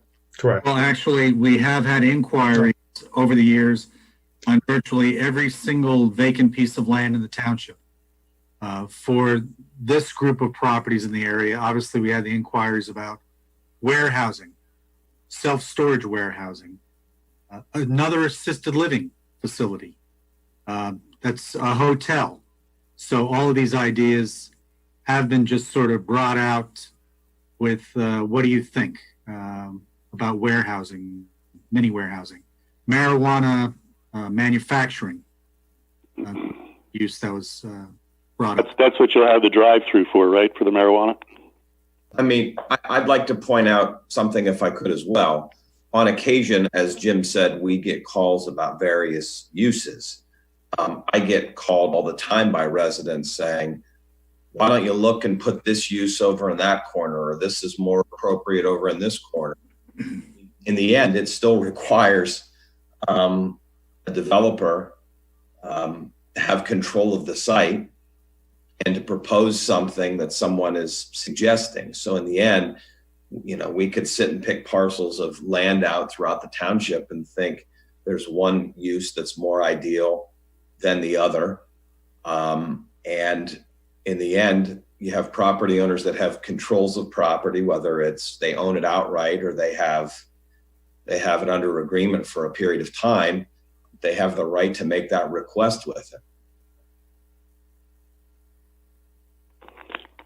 So I have 2 more questions, if I may. Well, last time you rushed me off the phone, you told me I'd have my chance to speak. And you do, but make your questions. I'm trying to. My other question is the deal whereby the developer is supposed to pay 100% of the traffic improvements Has that been reduced to writing, and has it been produced anywhere? Mr. Ferguson? First, part of those requirements would require, and I will ask the lawyers to weigh in here, would have been this restriction put on the property that would have required that as part of the project. So while that wouldn't be a specific agreement with the township, that would be something that would be put on the property itself, if I'm not mistaken, Barbara, correct? You're mute, Barbara. You're muted. Sorry. As I understand, when the discussion about the traffic studies was brought up by the developer to the potential tenant, Wegmans was very adamant as part of being a good neighbor to have certain traffic improvements conducted. And I understand Wegmans was insisting that there be a declaration of restrictions imposed on the property, that should the ordinance be moved forward and approved, Wegmans has restricted the developer to do certain things as far as traffic improvements. And I believe that has been signed, but I'm not absolutely positive. I don't have it in front of me. So can approval by the township be conditioned upon that understanding? Well, the approval would be conditioned upon the declaration of restrictions remaining in effect that cannot be removed without the township's written consent, as long as this overlay district is being utilized for that parcel. All right. So my understanding is then it would in essence be binding, correct? Correct. Okay. Last time you had a meeting, I suggested that somebody give some consideration to the impact of traffic on the intersection of Oxford Valley and Township or Stony. I don't know that that's mandated by the PennDOT requirements, but I do anticipate a lot of traffic coming over from the side where the Oxford Valley Mall is, and the way to reach that would be to come across Route 1 on that constricted bridge, which is not susceptible to getting larger, and I anticipate there's going to be some traffic impact in that area. Has anybody asked the developer's traffic engineer to look at that?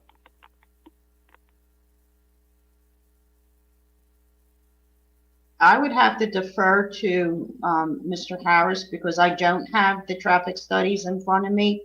I do know there had been discussion about the potential of doing something for that bridge over 95, but quite frankly, I don't recall off the top of my head. We have not studied the two intersections because we're not required to under the terms of the township zoning ordinance or PennDOT's regulations. With regard to the bridge over I-295, Barbara, there are improvements proposed to that bridge to accommodate the pedestrian or multi-use trail across the bridge to connect up with Edgewood Village. Yeah, I'm talking about the bridge over Route 1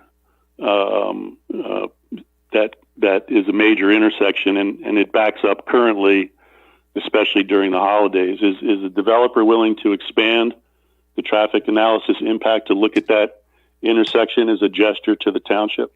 The answer is we don't believe that there will be the impact. We're committed to spending $6.5 million to make a major improvement, not only along the frontage, but on the bypass and on the intersection to 295.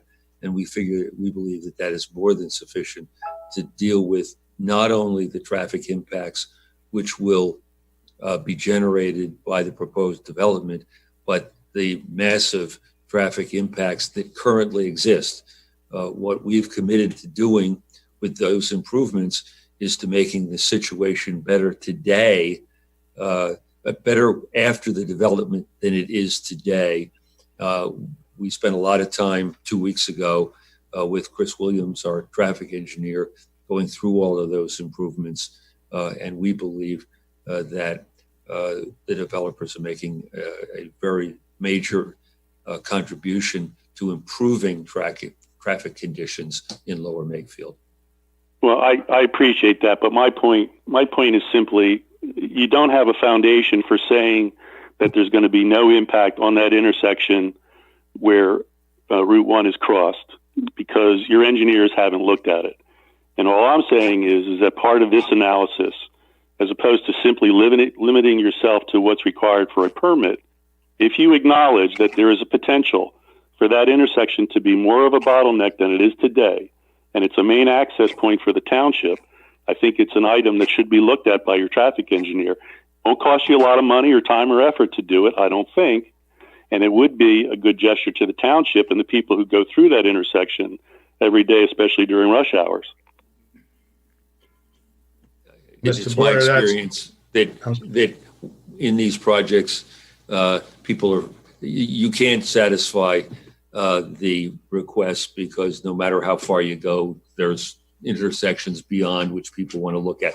We believe we've addressed the significant intersections and we've proposed significant improvements that will improve traffic after the development that are there today.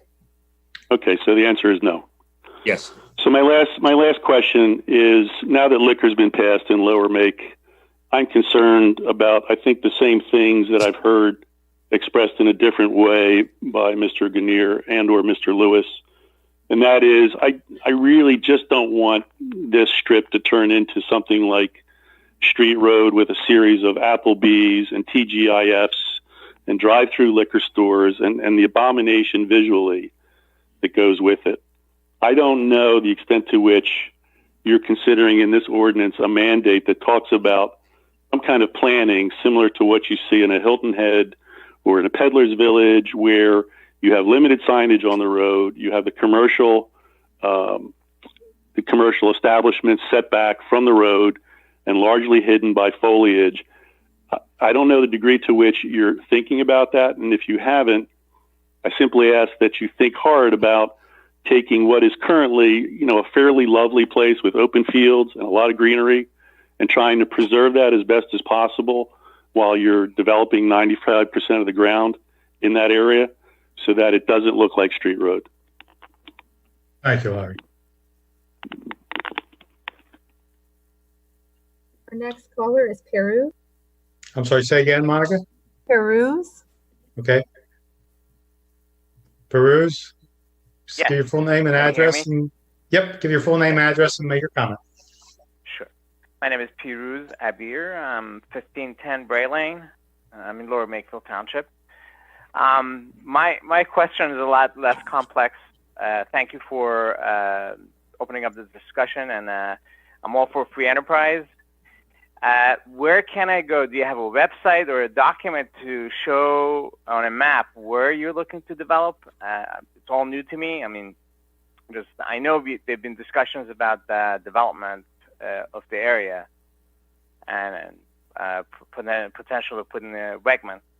So where can I get documentation to get the exact picture of what's being developed? I mean, it's great to go over ordinances. I'm an engineer by education, but I'd rather have a layman's explanation of what's happening. Okay. Well, you can go to our website, lmt.org, and on the front page, you can scroll down till you see the Prickett Reserve. Here it is on the screen. This is the conceptual plan for the 36 acres between Stony Hill Road and 295, and you see the corporate center to the left. Okay, I'm on the website. I apologize. We're looking at, let's see, the sewer announcement on there. Then below it, featured links. It should be somewhere there. Right on the home page, we have a link that shows information for this meeting with the ordinance and further information. And if you just search on our website and just type in the word Prickett under the hourglass symbol to search, you'll find a whole page on Prickett's Run that has the graphic that's now displayed on the screen. cricket as a like a animal cricket, insect cricket, or pricket? PRI. Pricket with a P. It should be up on your. Yeah, I got it. Thank you. Got it? Good, no problem. Thank you. Thank you. So I mean, a lot of folks said different things. I personally am not opposed or for this. I'd like to really see what the full plan is, and then obviously we want to come back and comment. Thank you. You're welcome. Thank you, Pers. We have more comment, Monica. Yes, our next comment is from Thomas.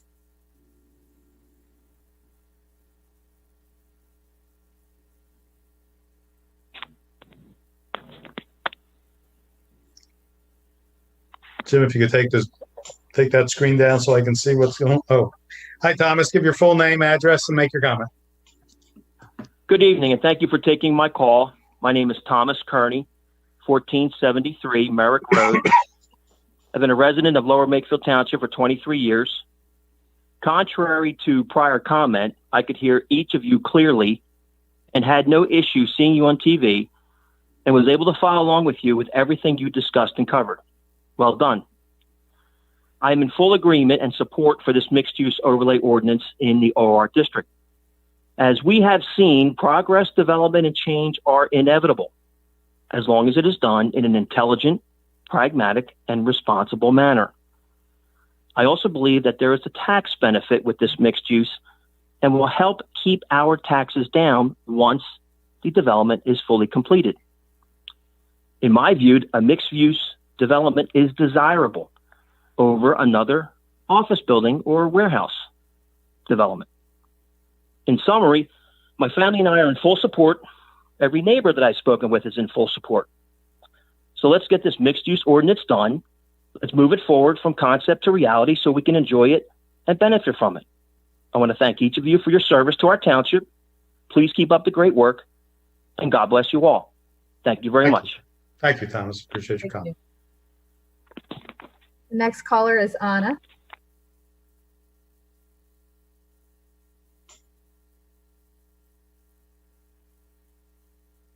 Hi, Anna. Give your full name, address, and make your comment. My name is Anna Lawler. I live at 973 Edgewood Road, Yardley, PA. I'm just calling in and making a comment because I am not happy with the idea of developing this property.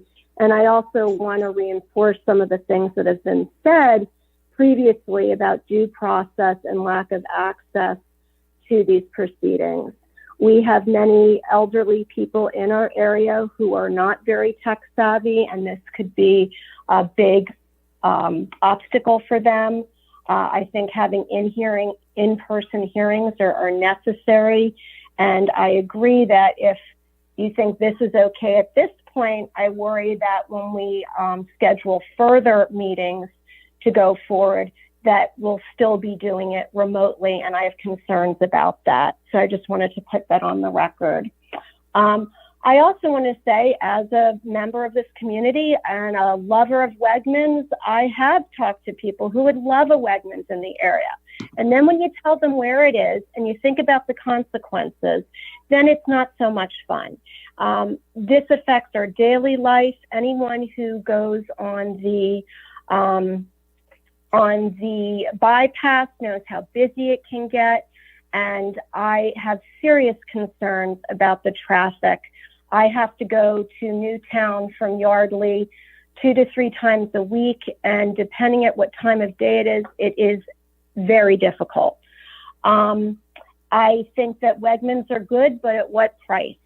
One of the callers, the lady who had started the petition, had mentioned when ShopRite has come in or grocery stores have gone out, everybody thinks about a Wegmans. Well, that says something to me. Those grocery stores have come and gone. Wegmans is, while a wonderful institution, who knows what the climate may be 10 years from now, and we've desecrated that section of our property, of our township. I'm not really sure why this has to be built here and it can't be built in another area that's more suitable or an area that's already been developed. So I'm not really understanding why we love Wegmans, but we have to put it specifically here. And I also think signing a petition is one thing, but showing up for these meetings and really thinking through what this means is a bigger commitment. And I don't think anyone's intimidated. I think people just don't care enough to do so. That's all I have to say. Thank you, Ann, for your comment. Our next Who's next, caller ma'am? is Lee. Lee? Lee. I got Frank. Go Lee. I got Lee or Lee. Okay, you got me? Lee, go ahead, give your full name, address, and make your comment. Okay, Lee Pedowitz, 247 Truman Way over here in Yardley. Chairman Weiss, members of the board, Mr. Ferguson, Mr. Majewski, and anybody else I missed. I just have a few comments. Moving down here from Long Island, I'm not a real big fan of development or overdevelopment, but if that property's got to get developed, Wegmans would be a nice choice. I know a lot of people in the area here travel over to Jersey to go to Wegmans. Wegmans is a good store. It would bring revenue to the area. The one thing I want to say to the board is in my 45-year engineering career, most of my career I took engineering reports and studies, and I had to implement them.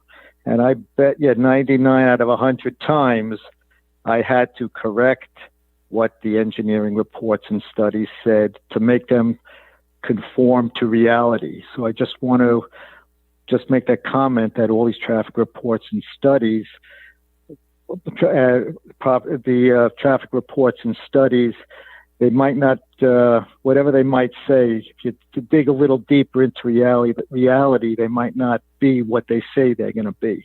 So that's something to be considered. And like I said, I don't want to see this turn into a Long Island. The other comment I have is I would notice when you had up on the screen, they were talking about the parking spaces for dwelling units. And I saw 1.5 for single units and 2 for multiple units. And I seem to remember that was discussed someplace before, but 1.5 parking spaces, that seems kind of odd. I'm just bringing that out. Then the other thing that just got me during the discussions here, when the developer mentioned that he will not build the entire project until the land is spoken for, I find that kind of disturbing because if you take a look over in I think it's Newtown Square, you know, where they were doing the construction with the restaurants and all that other stuff. Look what it did to the parking lot over there and to the traffic over there. So if they want, I mean, I have no problem if they put up all the structures and not just the infrastructure, the physical structures themselves. So then if somebody wants to come in, you don't have to shut off part of the parking lot. You don't have to have heavy earth moving equipment in there or whatever. So those are my comments, and thank you very much. Thank you, Lee. I appreciate it. Next caller is Robert.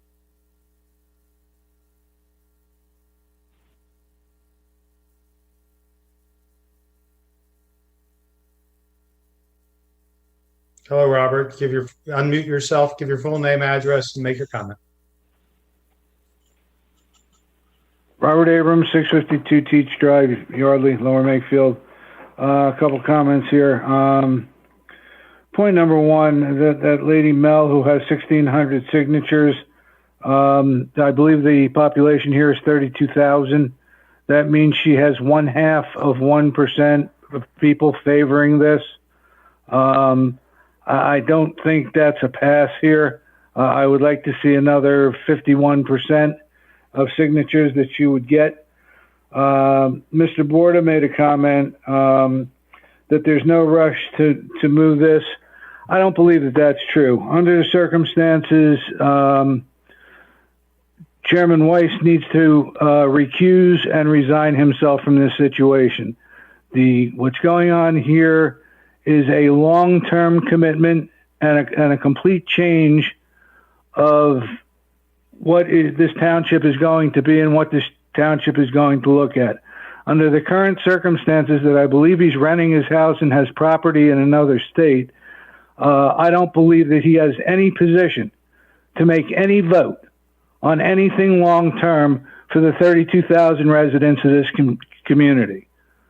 And if it happens that way, we need to go outside and do some investigations. Now, if he cares to stay here as a resident, long-term, full-time, fine, stay where you are. But apparently you're renting your house now and you no longer have property here. I'm looking at the map of what this thing is going to look like. I believe Mr. DeLuca and his development company had issues with another property almost identical to this that they built. What the issue was that the residents claimed that the roadway into the residential section was private property and that they were paying rent to only use that property, that anyone that was interested in the retail section would have to enter at a different place. Well, that only leaves one other road that I can see here, which would be on the back side of their proposed Wegmans away from the parking lot. One entrance to a retail operation, come on, that's as bad as only one entrance into that garbage you want over by Marazzo's in two blind intersections that you want to make an emergency exit for. There's absolutely no planning here. There's no development. I've just sat here for another hour and a half. You can't define what a supermarket is. The public here cannot face the people that are going to change the venue of this township forever. And you're calling this democracy? You're calling this a township that's for the residents, where everyone's supposed to be enjoying themselves? This is a hardship. Mr. Borda just brought up an issue with a Route 1 intersection that the developer just told you he's not putting up $6.5 million to go check it out. Well, if that's the type of partner he is in this community, I'm drop kicking him out right now, because he'll be as bad as a partner at that end of the township as they are across the street from Chairman Weiss's house, where all the accidents are going to occur. Because you're going to need care centers at both of them. Because now I've just put in today, I don't know if you got it, but I want to see all the traffic studies, and there needs to be something written in here that the residents can't claim that that's their access and that no other people can use it. Because you think it's a disaster now, you wait until they pull that one. I don't believe, I will find out for you what the other residents are, but this thing should be totally put on hold. And as I told you the last time, it needs to be face to face, and you need to present something concrete to the 32,000 residents of this community. We are a good community. We are a safe community. We are a happy community until recently, until it became for sale. And if you can't produce that for the residents, then none of you belong up there. If I may add, all the information for this project is available on the township website. I'll show you how to get to that just in a second. I did get the open records request that we can grab, but as Jim had said, the traffic study, I didn't see the full request. The traffic study and a couple of those items that you talked about, including your request for the zoning hearing board, things are also on the minutes on the website as well, Mr. All right, if the traffic studies are there, and just answer it that they're on the website and give me the address, and that's fine with me, as long as I can access them, because I don't see them here. And I'll be honest with you, if I didn't go on the Facebook page, I wouldn't have been on this phone call, because I didn't see anything on the Board of Supervisors page that directed me here or gave me the directions on how to enter. Well, there's nothing on there for tonight that I see. And again, just as Mr. Ferguson was just trying to talk, this idea that we only hear half, or we get introduced, and it happened with Mr. Granier earlier on, that the voice was interrupted. The people of this township, for the taxes that we pay to the school district and to this township, deserve better than getting half of the information because of technical difficulties. Now, you people need to back off, get your ducks in a row, and put something up to the public in a public venue, not a virtual venue, so that everyone has the option to participate. I know the school board has a limit of 100. I'm wondering if you have the same limit of 100 participants.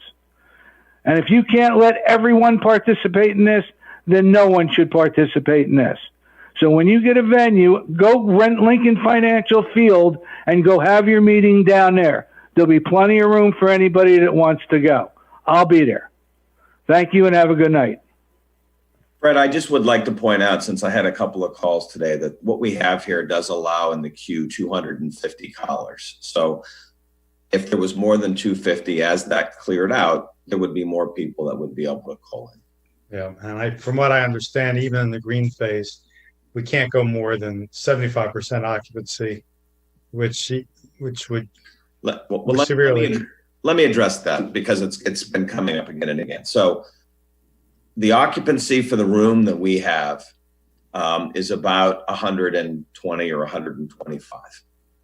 We are allowed to be at 75% occupancy, but observing CDC guidelines as far as spacing people out. So if we went out and measured that room, which we've done, that would put the participation at about 40 people. If you then factor the board in the front, including the staff, and where we space them out, we'd be able to put 5 people up there. But the question, separate from the numbers, is and this is what a lot of towns are struggling with right now, is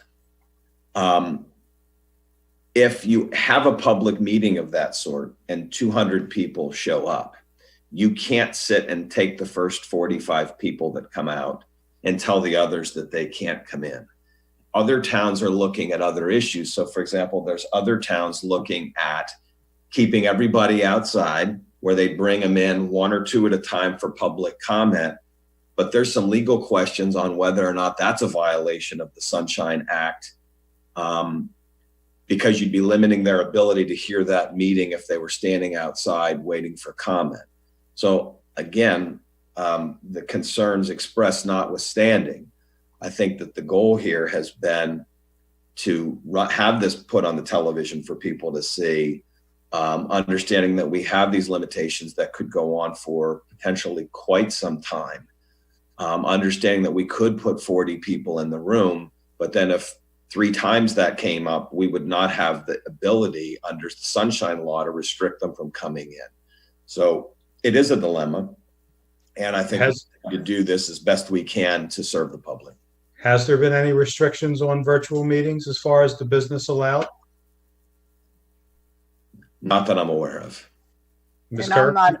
I'm not aware of any restrictions at this point either. In fact, the ability to allow municipalities to hold meetings virtually was something that was rushed through the legislature in order to deal with the COVID-19 restrictions that were imposed by the CDC and the state. Thank you very much. Okay. Is there any other public comment, Monica? Next caller is Frank.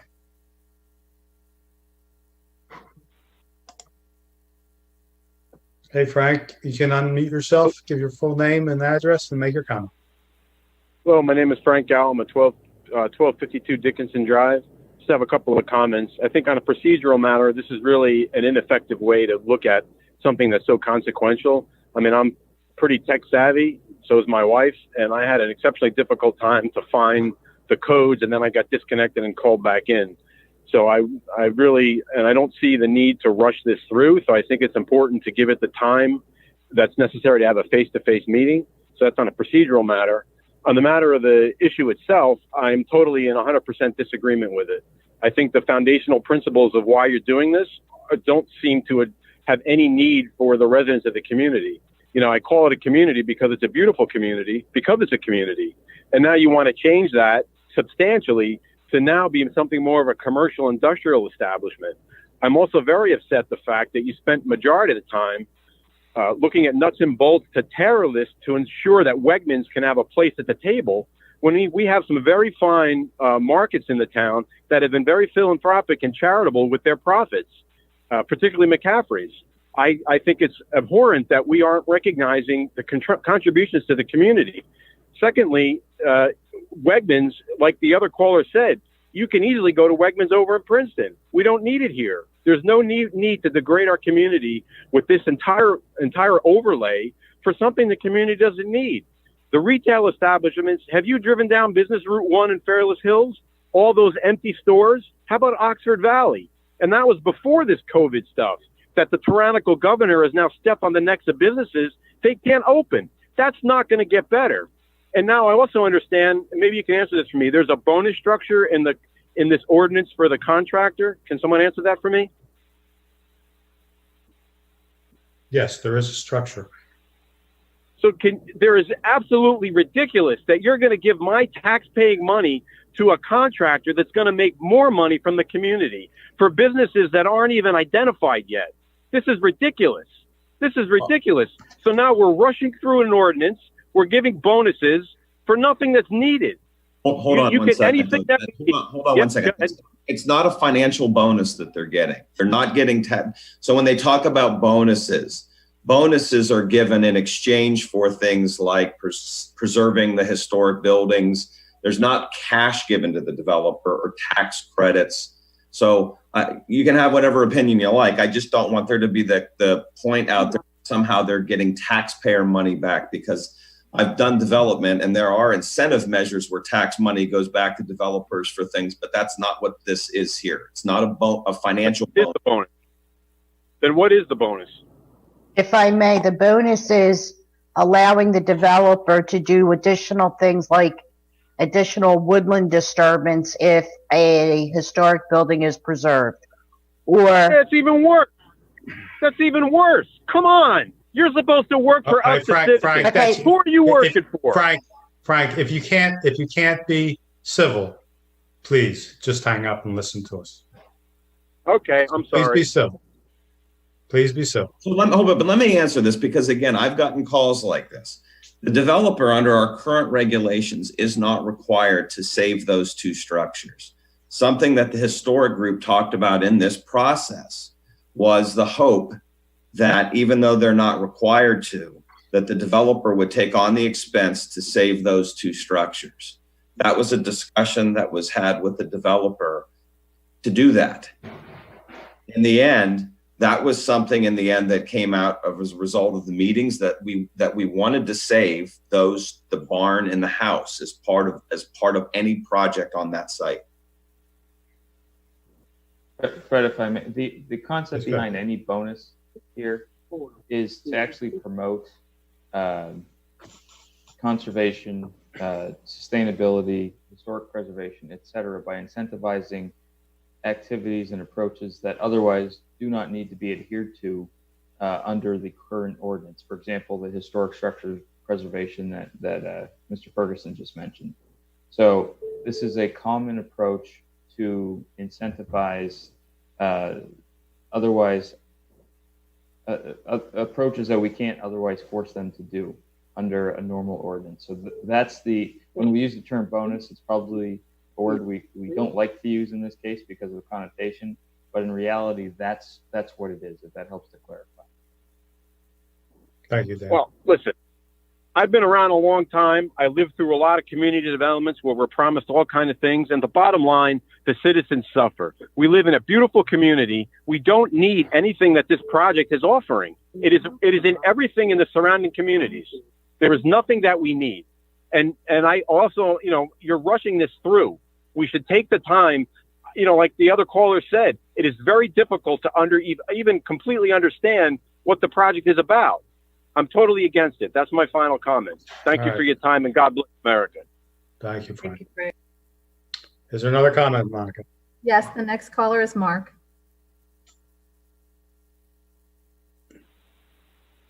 Hi, Mark. Give your full name, address, and make your comment. Hi, I'm Mark Sircone. I live at 2150 West Wellington Road here in Lower Makefield Township, Newtown. First of all, I just wanted to say thank you for the opportunity to address the supervisors and the board with regard to this decision. I support it wholeheartedly, and I've listened now to a number of meetings and a number of individuals. It sounds like there's a lot of the same people who get into the meetings or come online and have the same types of objections. But I think that if anybody was listening to last week's meeting and saw the presentation by the traffic engineer, they would have walked away knowing that the traffic issue, which was the major opposition to this going in, has been addressed. And if those traffic improvements do not go in, if this development does not go in, and those traffic improvements are not made, we are just looking at a much worsening situation over time with traffic. And God forbid we get another office building here, which, as was pointed out in the zoning meeting, will significantly increase traffic for us. So I think that the major opposition here, with regard to traffic, has been addressed. I understand the gentleman's point of addressing, traffic situations way down the road. But again, I do agree with the answer there is that at some point you need to draw the line and address those situations later. With regard to, having this forum on Zoom and the comment that was made that is this democracy? I will tell you, yes, it is. It's modern democracy. And I personally want to thank you for giving us this forum to keep the township business moving forward. There are so many of us out here, and I'm not going to say all the things that Lisa said because I think she said it really well. Don't know who she is. But in speaking to so many of the residents here, so many of my neighbors, we want to see this go through. The gentleman that just said we don't need it here, yes, we do. We not only need it, we deserve it, because the Wegmans is a superior shopping experience when it comes to supermarkets, and it's about time that we had this type of option here in Lower Makefield Township. As far as other businesses going out, if somebody mentioned, well, one of the Giants may go or one of the McCaffreys may go. Well, if that happens, something else is going to come in and take its place. And as I think Lisa said, if we get a Whole Foods here or even a Trader Joe's, which many people really would like to see, that would be terrific. And I think that this development is going to increase the value of living here in Lower Makefield Township. So again, I want to thank you. I know you've got a difficult situation with some people who just don't like to see change, but progress is important. And there are so many people here that want to see this go through. And I urge you to vote yes on this when it comes to a vote. And we hope it's relatively soon, because a lot of us here just see this dragging out and dragging out. We really want to see this happen. So thank you for your time. Appreciate it. Thank you, Mark. And thank you for your comments. I will address one issue going forward, is that this is a discussion on the possibility of advertising a proposed ordinance. We are not approving an ordinance today. That will happen if we decide to approve the advertisement of this ordinance. There is a mandated 45-day waiting period so that the public, neighboring municipalities, and the Bucks County Planning Commission can give formal comments to the proposed ordinance.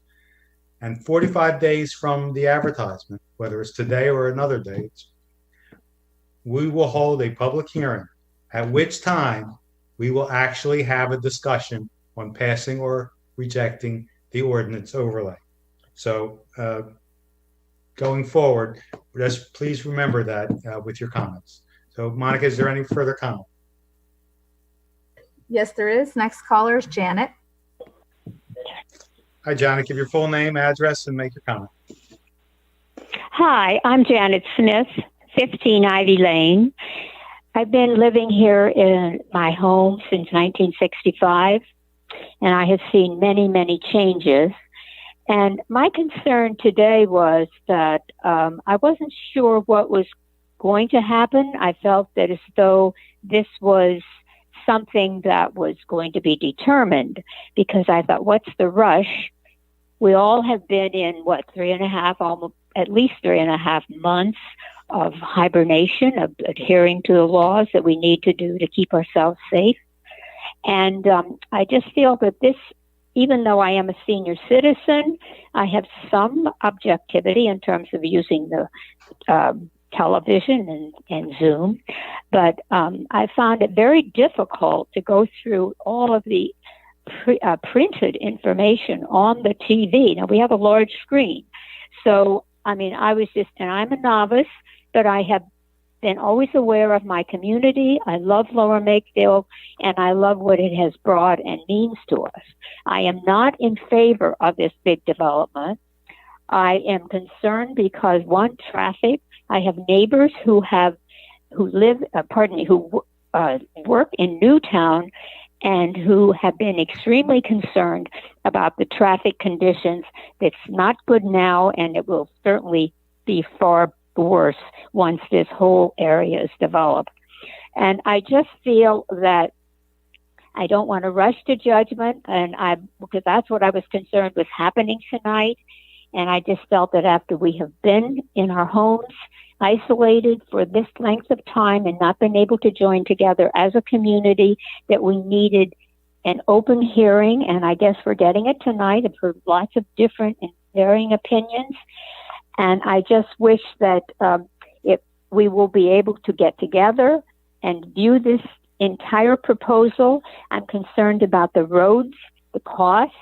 Is that going to be some of that cost from the roads going to be put onto the taxpayers? And also I'm concerned about the sewers. My home was built in '65, and we did not have sewer that year. We had to have an in-ground containment, and then the following year, maybe 2 years later, '66, '67, we did put the sewer system in. So I know my system is old, and I'm just concerned about what's going to happen to the sewers and the taxes as they keep going up and up, particularly for senior citizens, people that have been unemployed. So there's just a lot to consider about this township. I love this township. I thank you for your service, and I do hope you will keep all of us in your thoughts when you make these major decisions and listen to all of our concerns. Thank you very much. Thank you, Janet. I appreciate you finding us. Take care. Next caller is Carl. Hi, Carl. Give your full name, address, and make your comment. Hi, this is Carl Wygand from 4 North Homestead Drive, Yardley, PA. I've been a citizen of Lower Makefield Township since 1980, and I do not know the specifics of what you're discussing. However, I could make it very simple, and we could distill it down to this: me being an inhabitant of Lower Makefield Township. I see a intrusion of commercialism. I see an intrusion of more people settling in Lower Makefield Township. I see more traffic. What is the benefit to me and my family as a citizen of Lower Makefield Township? Will I receive lower taxes? Can you answer that? Do you want me to answer that question? Sure. I don't think anyone would suggest that just by the nature of this project going in, the taxes will be reduced. So will it expand the tax base if this was built? Of course it would. But would that be to the extent that there would be a measurable, direct financial reduction in taxes to taxpayers? I don't think I would be willing to make that argument. Okay, so if you look at the scale of what I just said, the intrusion of commercialism, the intrusion of more people involved living in the township, more traffic congestion, the benefit of me as a citizen of Lower Makefield is nothing, really, zero, except for perhaps another supermarket. Well, we know that, Carl, we know that if we build this development, their traffic will actually improve. So that would be a tremendous benefit to the residents of this township and the surrounding area. A diversity of commercial and residential options in the township would give more options to those who would consider moving here or staying here. So, I mean, these are qualitative things that you may or may not agree with, but it's Well, really up to the yes, sir. property owner. I appreciate that. Yeah. But it's what you're saying is really no benefit to me. I don't really care if more people move here because I'm quite happy with 32,000 people living in Lower Makefield. So that would negate that point you're in making. 1950. In terms of the commercialism, that could increase to more than Wegmans.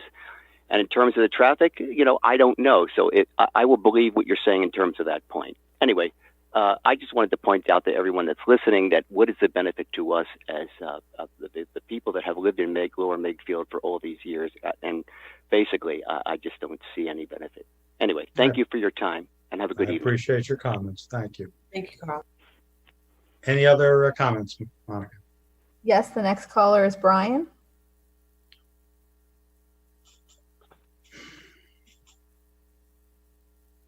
Hi, Brian. Unmute yourself. Give your full name, address, and make your comment. Brian McNamara, 1412 Heather Circle. Hi, go ahead. Yep, Brian McNamara, 1412 Heather Circle. I got you. Go for it. Great, thank you. Just on your last comment, Fred, talking about we know traffic will improve, this gets put in. Not really. We know that's what the developer believes. And if we believe the area hospital traffic engineer that wanted to put the hospital on the corner of 332 Township Line Road, they would have said the same thing. But the township went out, hired an independent traffic engineer, and they said the exact opposite, that their improvements would not improve the congestion in the area. So I would not just blatantly say that, yes, we're going to believe everything that the developer's traffic engineer says, because you can pay an engineer to say just about anything to get your project through. And well, we already know that let me just add to you. Sure. I'm not going to take away from your time, but we have a traffic engineer for the township, and I think if Joe Fiacco from Safe Engineering is still on with his engineer Maria Pantalone, they could maybe chime in on the traffic study from the developers. Joe or Marie, if you're there, can you unmute yourself and give some more context to what Mr. McNamara says? I had to figure out how to unmute myself. Well, I can hear you. I just can't see you now. Okay. Let me see.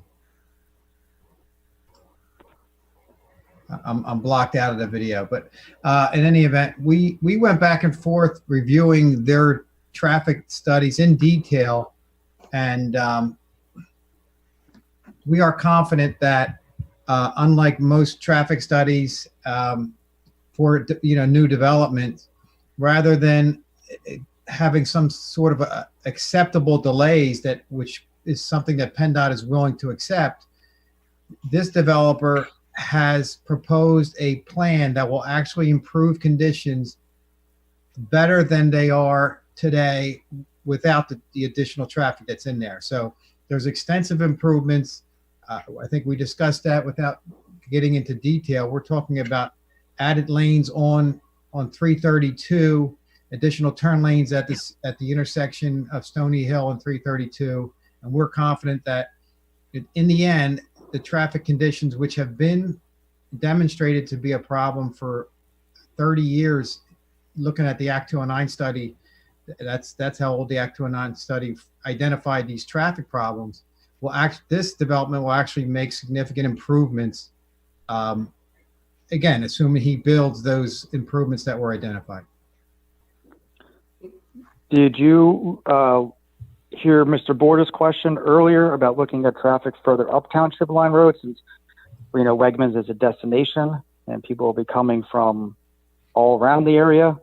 So just instead of looking at the traffic coming in from the 295 entrance or exit into Lower Makefield, it coming from Route 1 as well, since we know it's a destination, since many people here don't seem to have problem travel to Princeton to Wegmans. Do you believe when Mr. Borda said that we should be looking at traffic coming from that section of the township and down Township Line Road? I think the intersection he was looking at was Big Oak and Oxford Valley, if I'm not mistaken, and that's pretty. I thought it. Good. Yeah. No, you're right.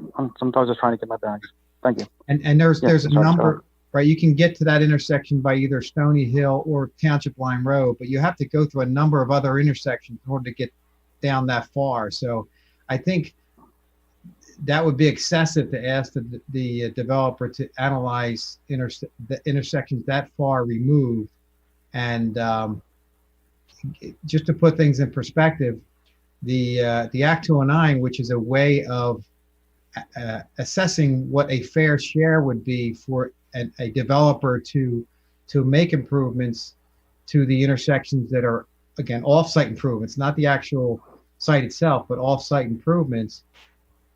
It's what the developer's proposing is significant. It's more than double what would be a fair share, and not only that, it actually significantly improves all those intersections. So to go ask for somebody to go as remotely as the one caller was suggesting, I think is a bit much. Joe, that brings us into the. I'm sorry. Go ahead. Yeah, I'm sorry to interrupt, but Joe, I would, based on the analysis and the briefing, I would concur that Big Oak Route 1 bridge area is far distant because there are other alternative ways to get to the proposed development. However, it's not that everyone wins with the traffic improvements. While this shows you Monday through Friday AM and PM improvements, and that is significant and important, it's also important to know that there are issues on the weekends. So things don't improve on the weekends for drivers compared to what they're used to receiving now versus what would be in the future. So I think there's a balance here. Not every driver wins in this circumstance. Many do, but not all. I guess it's important to point out, I guess the alternative was an office park or an office research, and that kind of traffic would be highly concentrated during the peak hours, which for people who know the roads, that's when you have your most problems. This mixed use is more of a spread kind of traffic. So you are going to see more traffic on Saturday, which is, again, we'd rather see traffic increase on a Saturday than during the commuter peak hour when people are suffering already.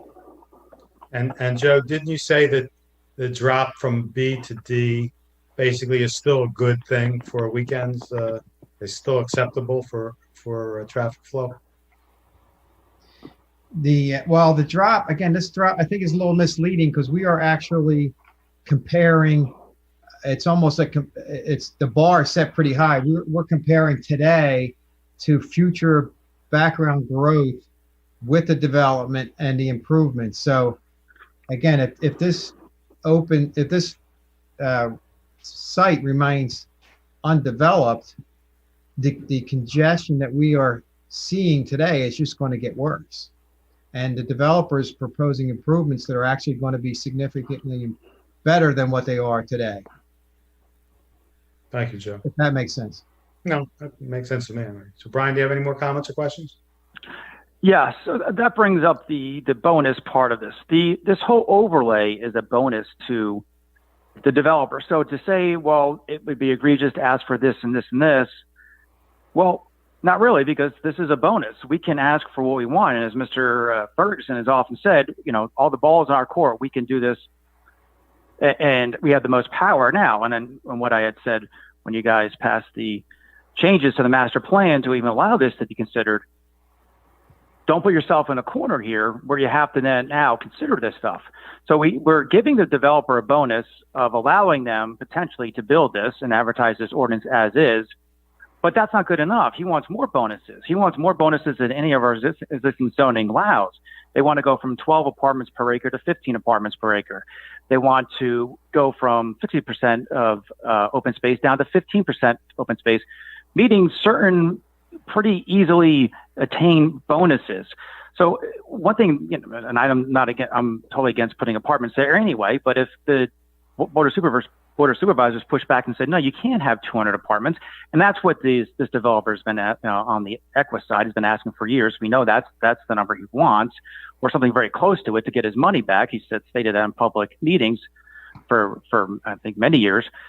What if you come back and say, no, you can't have that. You can only have 100 apartments. Or no, you can't have a 100,000 square foot big box store. You can have a 50,000 square big box store.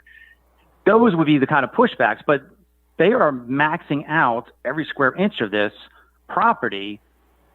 And as Mr. Majewski alluded to, bonuses we've given developers in the past in the northern part of the township, and that was, so we got farmland back. So they got maybe increase the density or increase the closeness of houses in the northern part of the township. But in return, we got a couple hundred acres of farmland back that is now being farmed in that area.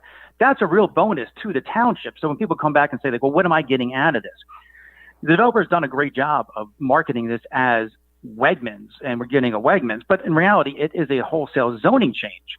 I mean, is it a great bonus for us to have a McDonald's drive-through? I don't think so. But you guys, say you're, looking at these ordinances, and this is just the beginning, but you've already, before we got to public comment, you guys went through the ordinances, and you guys have already said what you like and you don't like, and you seem okay with the drive-through. So why don't we make this a real bonus? Instead of giving the developer the bonuses, why don't we give the township the bonuses and say, yeah, you can put 50,000 square foot of retail, or maybe you can put 100,000 square foot of retail box in that space, but you don't get the other 5, establishments. You don't get the drive-through. You don't get to put 200 apartments in there. You get to do 100 apartments. And actually reduce the density than our current zoning allows, instead of pushing the envelope even more to allow more density. And that's what this is.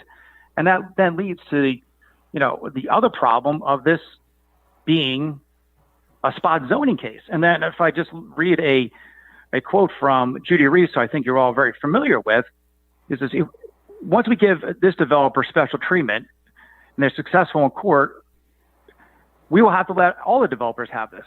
And we'll be stuck years in court fighting this for the other parcels of land in the OR that you've already laid this over. Judy made a very succinct and rational argument why this is not a good spot for this, and why this ordinance is potentially not good in that area because of how it is going to affect the rest of it. So yeah, the developer's done a great job saying, yeah, this is just about the Wegmans, when in reality it's not. It's about a major zoning change and what else can come in. It's about the extra apartments. It's about drive-through restaurants. I mean, that's a perfect spot for all that. It's about all that other stuff comes in. And then Mr. Grenier mentioned that it's common for bonuses to be given. Well, is it common, Mr. Grenier, then that these bonuses increase the density of this, or is it more common like in the northern end of the township where the bonuses actually benefit the township by having more open space, or maybe another field? Maybe we give them this, they put in a field that we need. I mean, those would be bonuses that would work to the township and be more palatable than 15 units per acre versus 12 units per acre. So, Mr. Grenier, you said that it's common for bonus to be given to developers, but the developer's writing his own bonus. So is it more common that the township gets something back in regards to this, or the developer gets more? I can answer that question. All right. I asked Mr. Grenier. I asked Mr. Grenier. Well, good, but you see, Brian, you direct your comments to the chair, and the chair will decide. Thank you. I'm sorry. That's okay. It was a comment. Mr. Ferguson, you go first. Well, first, again, I'm not making the case for this particular project. However, it is not uncommon for a developer to get bonuses in exchange for other things that the township is asking for. So if the township is asking for, as we've said, preservation of historic structures, that would not be uncommon. I've seen projects that have given credits for a slew of other additional improvements that the township deemed viable. That was part of a discussion. In the end, the developer put forth a project that they have asked for consideration, that they believe it needs to be viable, and this board will make a decision on that. But at least in terms of what the township gets back, I mean, in the end, the township, instead of getting $2.4 million in a traffic impact fee to go into this designated area, that we would be restricted to the designation of the 209 zone that Mr. Fiacco talked about. The township will get $6.5 million of improvements outside of the project area. So there, you may find that is not what you're talking about, but I think there are benefits coming back to the township with the bonuses and as part of the project that you could certainly debate whether you agree with or not. Mr. Grenier, do you want to add to that? Sure. And I actually mentioned this earlier to another caller. I think it was Mr. Gallen. The term bonus does not. I say that term is a bit of a misnomer in terms of how it's actually utilized in the land development world and planning world. In this instance, the bonuses that are enumerated in the ordinance in the table, such as historic building preservation, off-site pedestrian connections, green roofs, stormwater infrastructure, interconnections, alternative transportation infrastructure, and energy efficient buildings and construction. Those are the quote unquote bonuses, apologize for using air quotes, that we're considering here. Those are to promote specific goals of the township in land development that a developer of any type in this particular zone, office research, would not have to do in a normal situation. So by right, they would not have to preserve historic buildings. By right, they would not have to provide additional pedestrian interconnections or additional green roofs or alternative energy or anything along those lines. So it's a common tool that municipalities, counties, et cetera, common planning tool that is used to promote where we otherwise couldn't force, but we can promote more sustainable practices, however you want to define sustainable, to promote energy efficiency, greener buildings, etc. So that is the point of a quote unquote bonus in this case. It is not to provide the developer with any bonus where he or she gets more just because it's a bonus written into a provision. It's something where the township, by virtue of these enhancements, I'll call them, get something more out of the deal than they would typically be able to get in a normal circumstance. I'll leave it at that. Thank you, Mr. Weiss, or Dr. Weiss. No problem, Mr. Brainer. To just counteract that, then they are being very generous to themselves with these bonuses as far as the impervious surface. They're now going from 60%. They have the open space down to 15%, increasing the density of apartments from 12 per acre to 15 per acre. And to answer Mr. Ferguson's point, we get all these great traffic studies. Wegmans is requiring them to do that. Yes, and if Wegmans doesn't come in, then I get they wouldn't come in, but it's not a bonus to us. Wegmans is requiring them to put that in, so it's not a bonus to us. It's a Wegmans requirement to get in.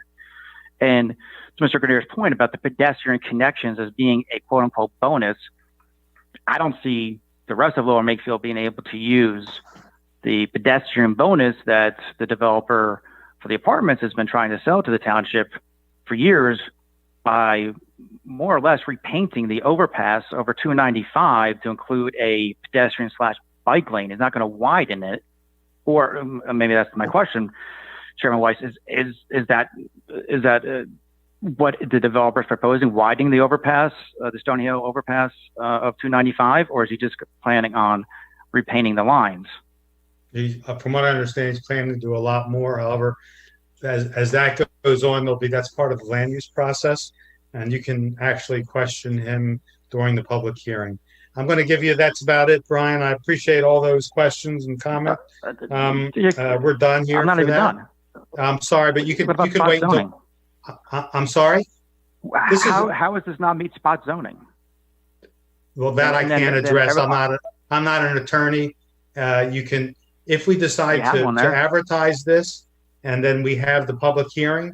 That's an excellent question that you can pose to our attorneys, our solicitor. But right now, we're just having a discussion on whether we should even advertise this proposed ordinance. So again, thank you for all your comments and questions, and I'm sure we'll talk again about this subject. Appreciate it. Thank you, Fred. Tim is next. Hi, Tim. Give your full name, address, and make your comment.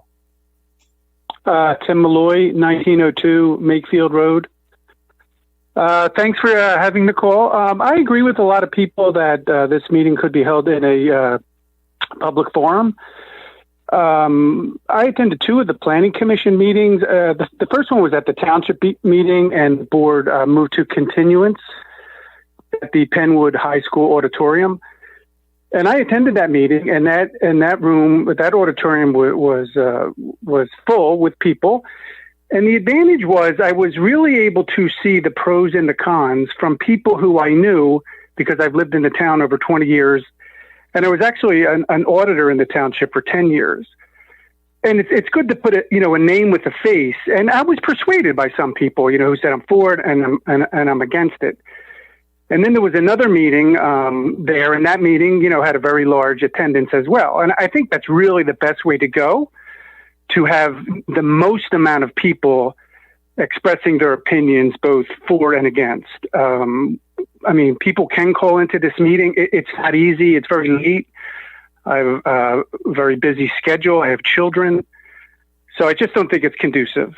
But my point actually is I did mention I was an auditor. And as an auditor, you see revenue, expenses, and debt.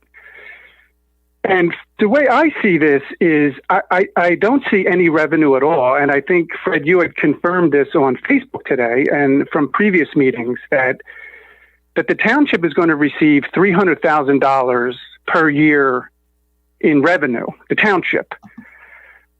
But that will clearly be offset by additional police, additional fire, and additional ambulance service. If you look at 200 apartments, each apartment will have knives, garbage disposals, washing machines, steps, showers, bathrooms. You will clearly need more ambulance support, clearly need more fire support, and clearly need more police support. In Lower Makefield Township, we do not have a sales tax, so we cannot tax the sales of the retail. So, for example, if it's a Wegmans, all those sales which leave this township and go off out of the local economy, we cannot tax any of that revenue. In addition, we cannot tax the workers' wages, nor can we tax the wages of the residents in the apartments. So we really do not receive any substantial revenue stream in 3, 5, or 10 years down the road. And all I actually see is an increase in expenses on the tax base to support the development. Additional police, additional fire, additional ambulance services, plus road repairs. And that money in increased taxes could be used for ballparks, lighting, improving the library, perhaps a new township building, or whatever other thing that we need. So essentially, the way I see it is we're being put on the hook for 5, 10, 15, 25 years to commit to fire, police, and ambulance with this development and receiving no real revenue stream. Well, you raise a good point, Tim, about the capacity of our police department, our fire service, and the infrastructure burdens. We do have our township manager here. And Kirk, did you address any of that for us now? Sure. Chief Luzzi is not available to participate tonight, but obviously, if and when this goes to a public hearing, he will be able to. But having spoken with him extensively about this, he has not analyzed this down to drilled this all the way down. However, his impression was that if he would need any additional officers, it may be one. As a reminder to the public, the board, we did get back up to full capacity with our police department over the last 2 years. And it was Chief Caluzzi's opinion that not much more than that would be needed. However, he would look at the time of the public hearing. But the final comment he gave to me was, if there was an additional officer needed, it might be one. But he was not certain of that or even committed that would be the case. He's also part of the ambulance service. And his opinion was that would not necessarily be the case there either. We have mutual aid agreements with neighboring towns as well, where there are different ambulance services. For example, the Newtown Ambulance Service that provide service here, and we to them on occasion when needed, and others as an example. For the fire service, we have a volunteer fire company.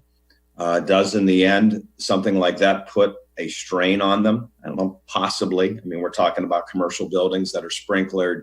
We're talking about new residential buildings, but I couldn't quantify to sit and say that there would be a direct cost for that. But at least in those paid services of police and ambulance, I think Chief Coluzzi's opinion was that would be a marginal cost, and obviously as part of any, if this project would ever be approved, I have certainly participated in projects where it was deemed additional officers were necessary, and part of those discussions with the developer were participating with those costs as part of an approval. And I certainly would say if that was determined to be the case, that would be brought up with them.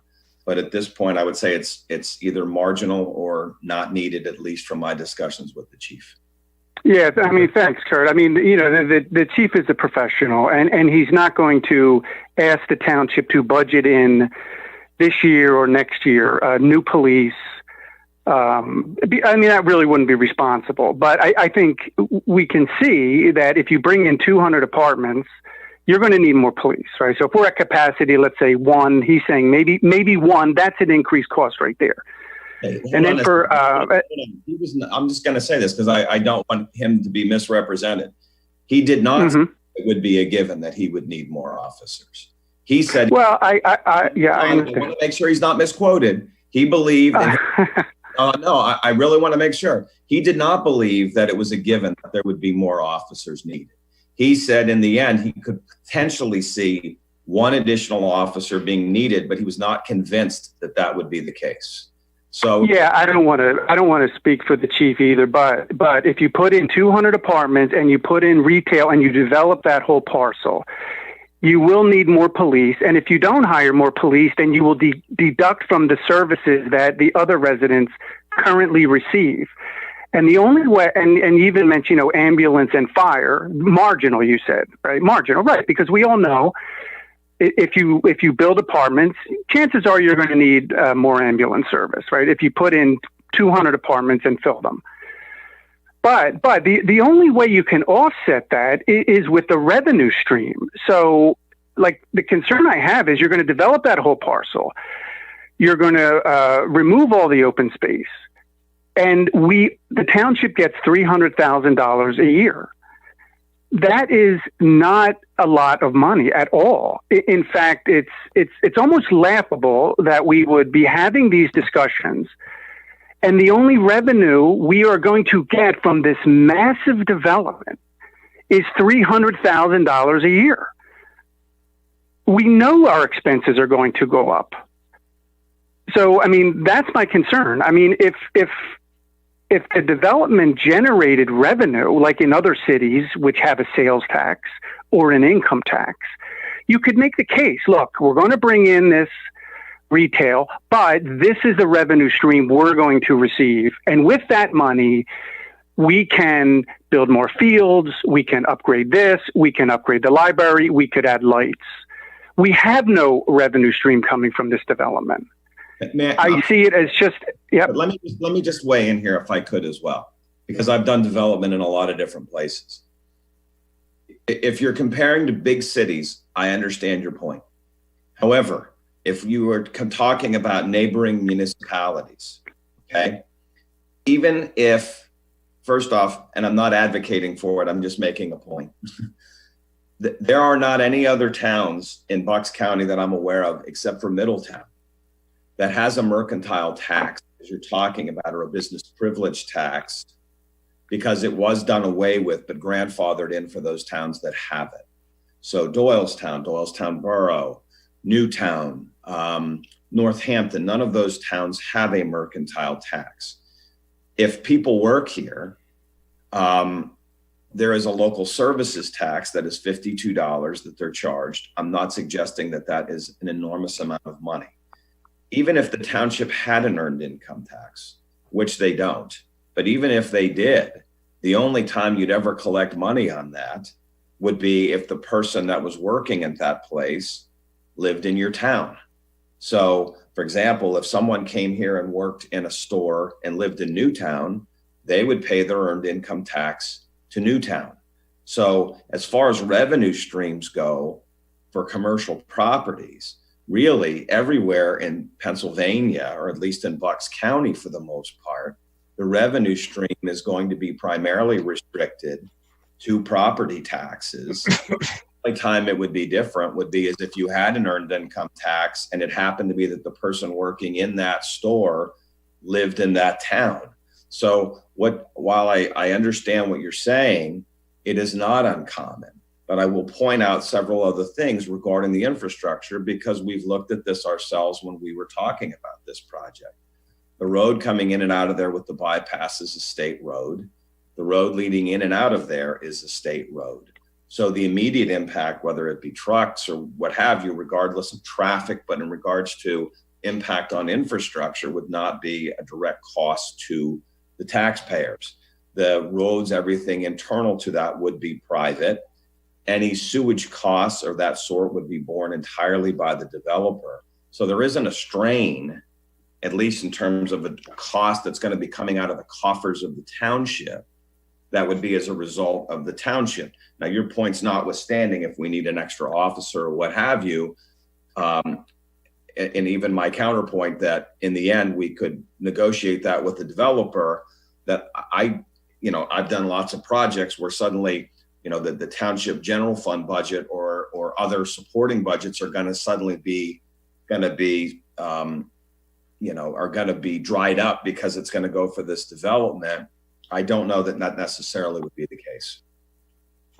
Yeah, that's all fair. So as far as an earned income tax, yeah, sure. If Lower Makefield Township residents worked for the Wegmans, we could tax their earned income if we had an earned income tax, which we do not. We could also tax the resident. Could we not also tax the residents in the apartments if we had an income tax? No, not well. Yes, if there was an earned income tax, I don't think that there's anybody on the board that has right. So there would be, but we don't have an earned income tax. Therefore, we are receiving little revenue. Well, Tim, I beg to differ as far as the apartments are concerned. I happen to be a renter, pay rent. The complex that I live in pays a very, very substantial real estate tax every year, which is derived from the income from the rents they receive. So indirectly, the apartments do pay their fair share of real estate. They don't pay much to the township. I know the Pennsbury School Board will receive the real estate taxes. For the township's share of the real estate taxes are the revenues derived to pay those taxes come from the rental income. So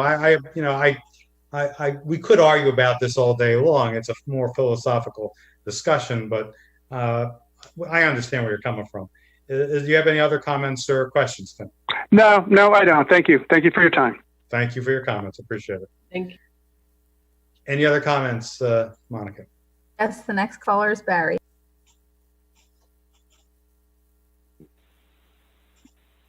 Hey, Barry, give your full name, address, and make your comment. Hi, this is Barry Kritz, 1451 Heather Circle. I'm a 27-year resident of the township.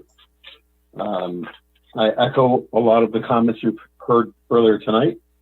I don't think the format is conducive. I don't think it was well publicized. This isn't a minor setback impacting one property owner, or increased land use that impacts two neighbors. This impacts the whole township, and it should be well publicized and easy to join. I'm also in technology. I spend my whole day on conference calls with people in India and other parts of the world. This is not conducive. Okay. Thank you for your In my opinion, we do not need this. We bought into this township for the zoning that we have. We have room and we need the space for what it's zoned for today. I'm not interested in the change to the zoning. In my opinion, post-COVID, we're going to see a huge drop in commercial real estate. There will be massive reuse of existing malls and existing commercial space for other uses. We don't need to build and rezone to enable this here. Thank you. I agree with many of the comments you've heard earlier tonight that we have existing local businesses, philanthropic businesses, both McCaffrey's and others like Kramer's will be negatively impacted. Again, no need to bring this into the township. Okay, Barry, I appreciate your comments. Thanks. I don't think that the traffic that we've heard about tonight is going, you said that the traffic will be improved by this development. I don't agree. And my strongest opinion is that in many of the comments I've heard tonight, this is designed to be public comment, and instead it seems to be public discussion. Any of the negative feedback, the concerns from the township residents who don't want this to be built is met with an argument from the supervisors of why they're wrong rather than simply listening and accepting the comments. Mm-hmm. Thank you for your time. Okay, thank you. Thank you. Any other comments, Monica? The next caller is Michelle. Hi, Michelle. Give your full name, address, and make your comment. Is this for Michelle Anthony? I apologize. I didn't hear what that was, a voiceover. Michelle. Yeah. Yeah, no, this is her son, Paul Anthony. hi. I live on 1841 Windflower off of McCaffrey's. Okay, Paul. God bless you guys for doing this. I mean, geez, it's almost 10 o'clock. I've been up since 4. I just want to touch on a few points. I'll keep it brief and keep things moving a bit. First, my mother, she had to step away. That's why I'm speaking. But she's probably on the higher of the average of our demographic in terms of age. And she was certainly able to find this call and via Facebook Live or LMTTV or so. If she can do it, anybody can do it. Next, I'll say that she's going to hit me when she hears that. From that, there's a lot of pushback from what sounds like the mid 30 plus age in the community, which a lot of good concerns, a lot of good questions. I myself work for a Fortune 500 construction company. I build bridges, I build tunnels, platforms for subway stations. I've reviewed the plans. I like them. I know the DeLucas. I live in a DeLuca house. So I've watched them be built. When we're talking about the quality of the structure and the plans and the traffic and, whatever it may be, I'm totally sold on it. And I would certainly hope that we would vote to advertise it. The only other thing I would say is to the other callers here and those who've spoken and those who are continuing to listen, this type of forum, I think, is a great way for everyone to stay safe, voice their comments, help us push this forward, because we have been talking about it for quite some time. The idea of rushing this, in my mind, is kind of paradoxical. I mean, I've been hearing about this for a year, something like that. So, but we all have friends in the community, especially those of you who have lived in the community for a majority of years, right? A number of years. I'm 24. I grew up here. Ask your friends. I don't know everyone's profession and their expertise who just got on the phone and called or had complaints or concerns or grievances. But, similar to how the one gentleman said, in a public forum, you can speak to somebody or see your friend and get another opinion. The whole point of this type of forum is for people to voice their concerns so that you can hear them and other people like myself can be in favor of it and other people can hear them. So, listen to your friends, listen to their knowledge and their experience. And, don't just think that because you have a concern or a grievance or a problem that someone's not already thought about it, who has a lot more experience dealing with that than you or your friends who have been talking about it. So I would say that I'm very much so for it. And, I'm like I said, I myself am 24. We're trying to look forward to the community. This is a private development.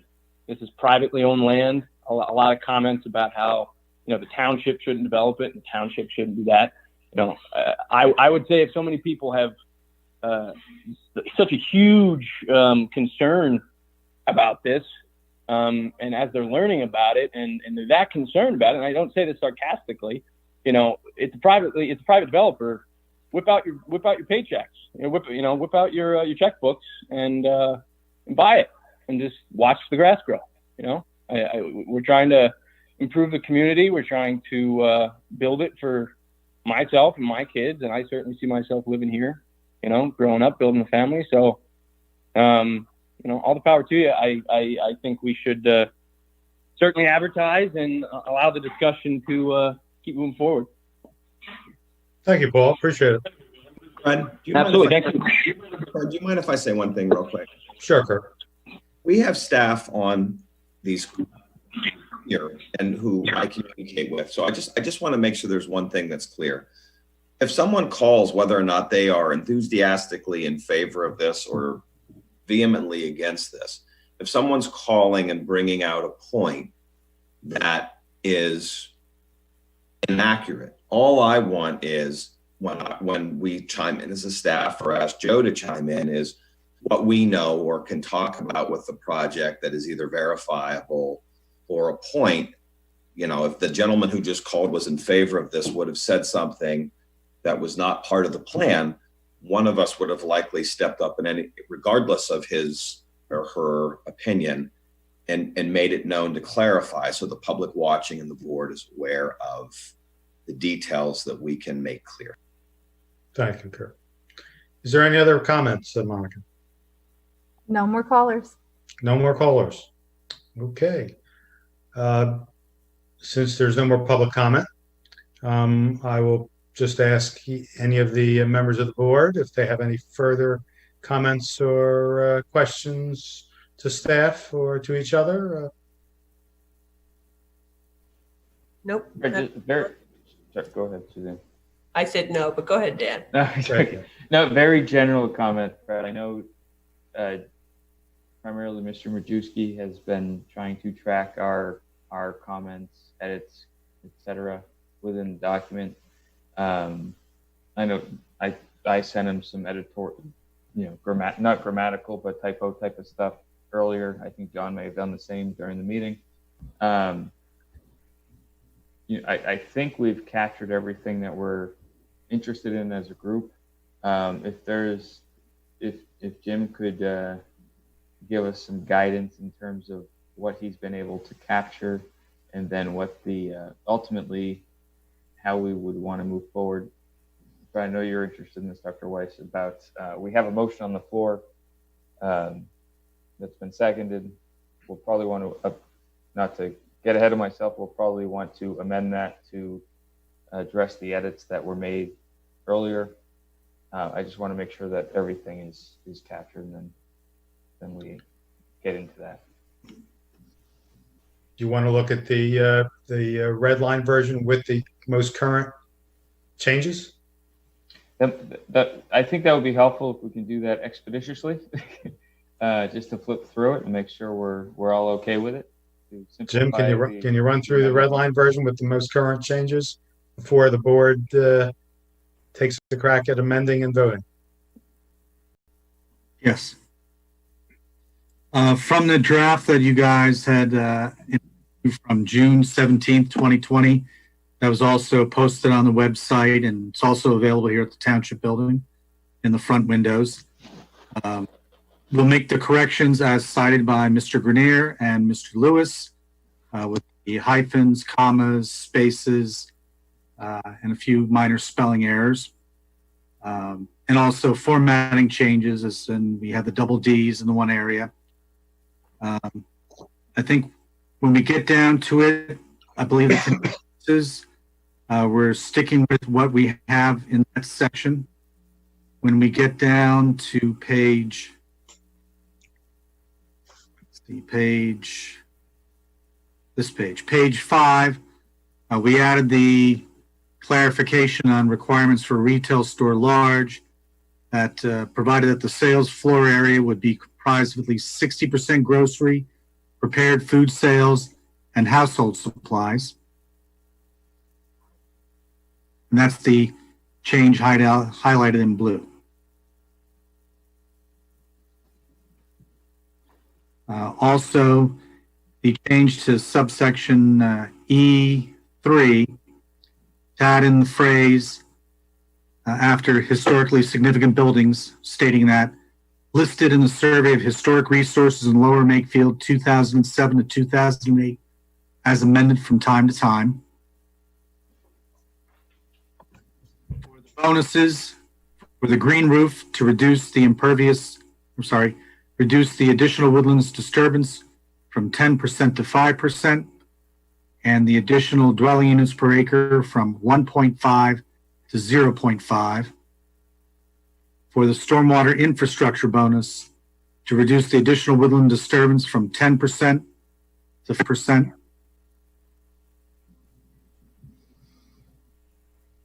And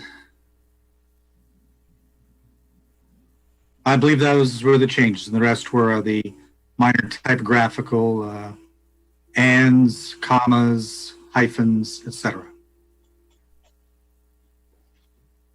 Thank you, Jim. So we have before us a proposed ordinance amended, and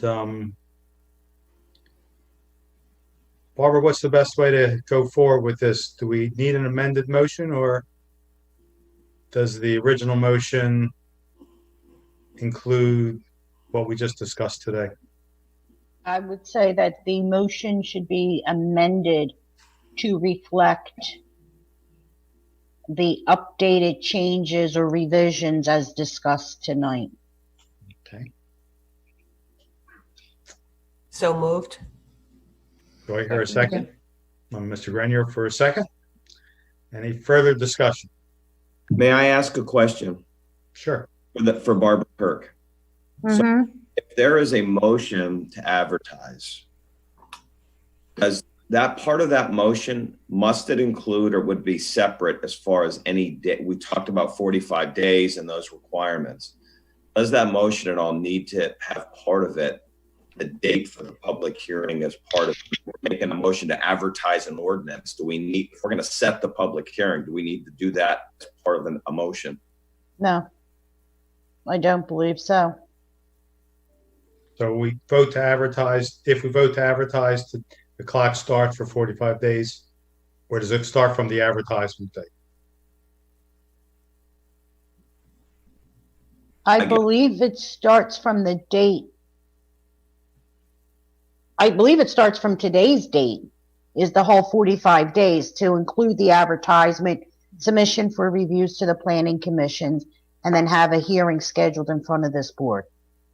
Okay, so we would vote. Actually, I believe it may be the date that we actually advertise it in the newspaper. Okay.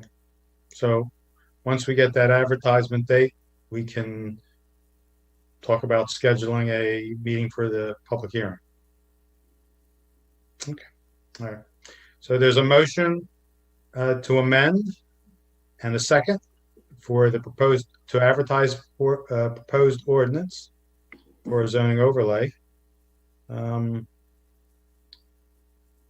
As currently written, save for typographical errors and edits.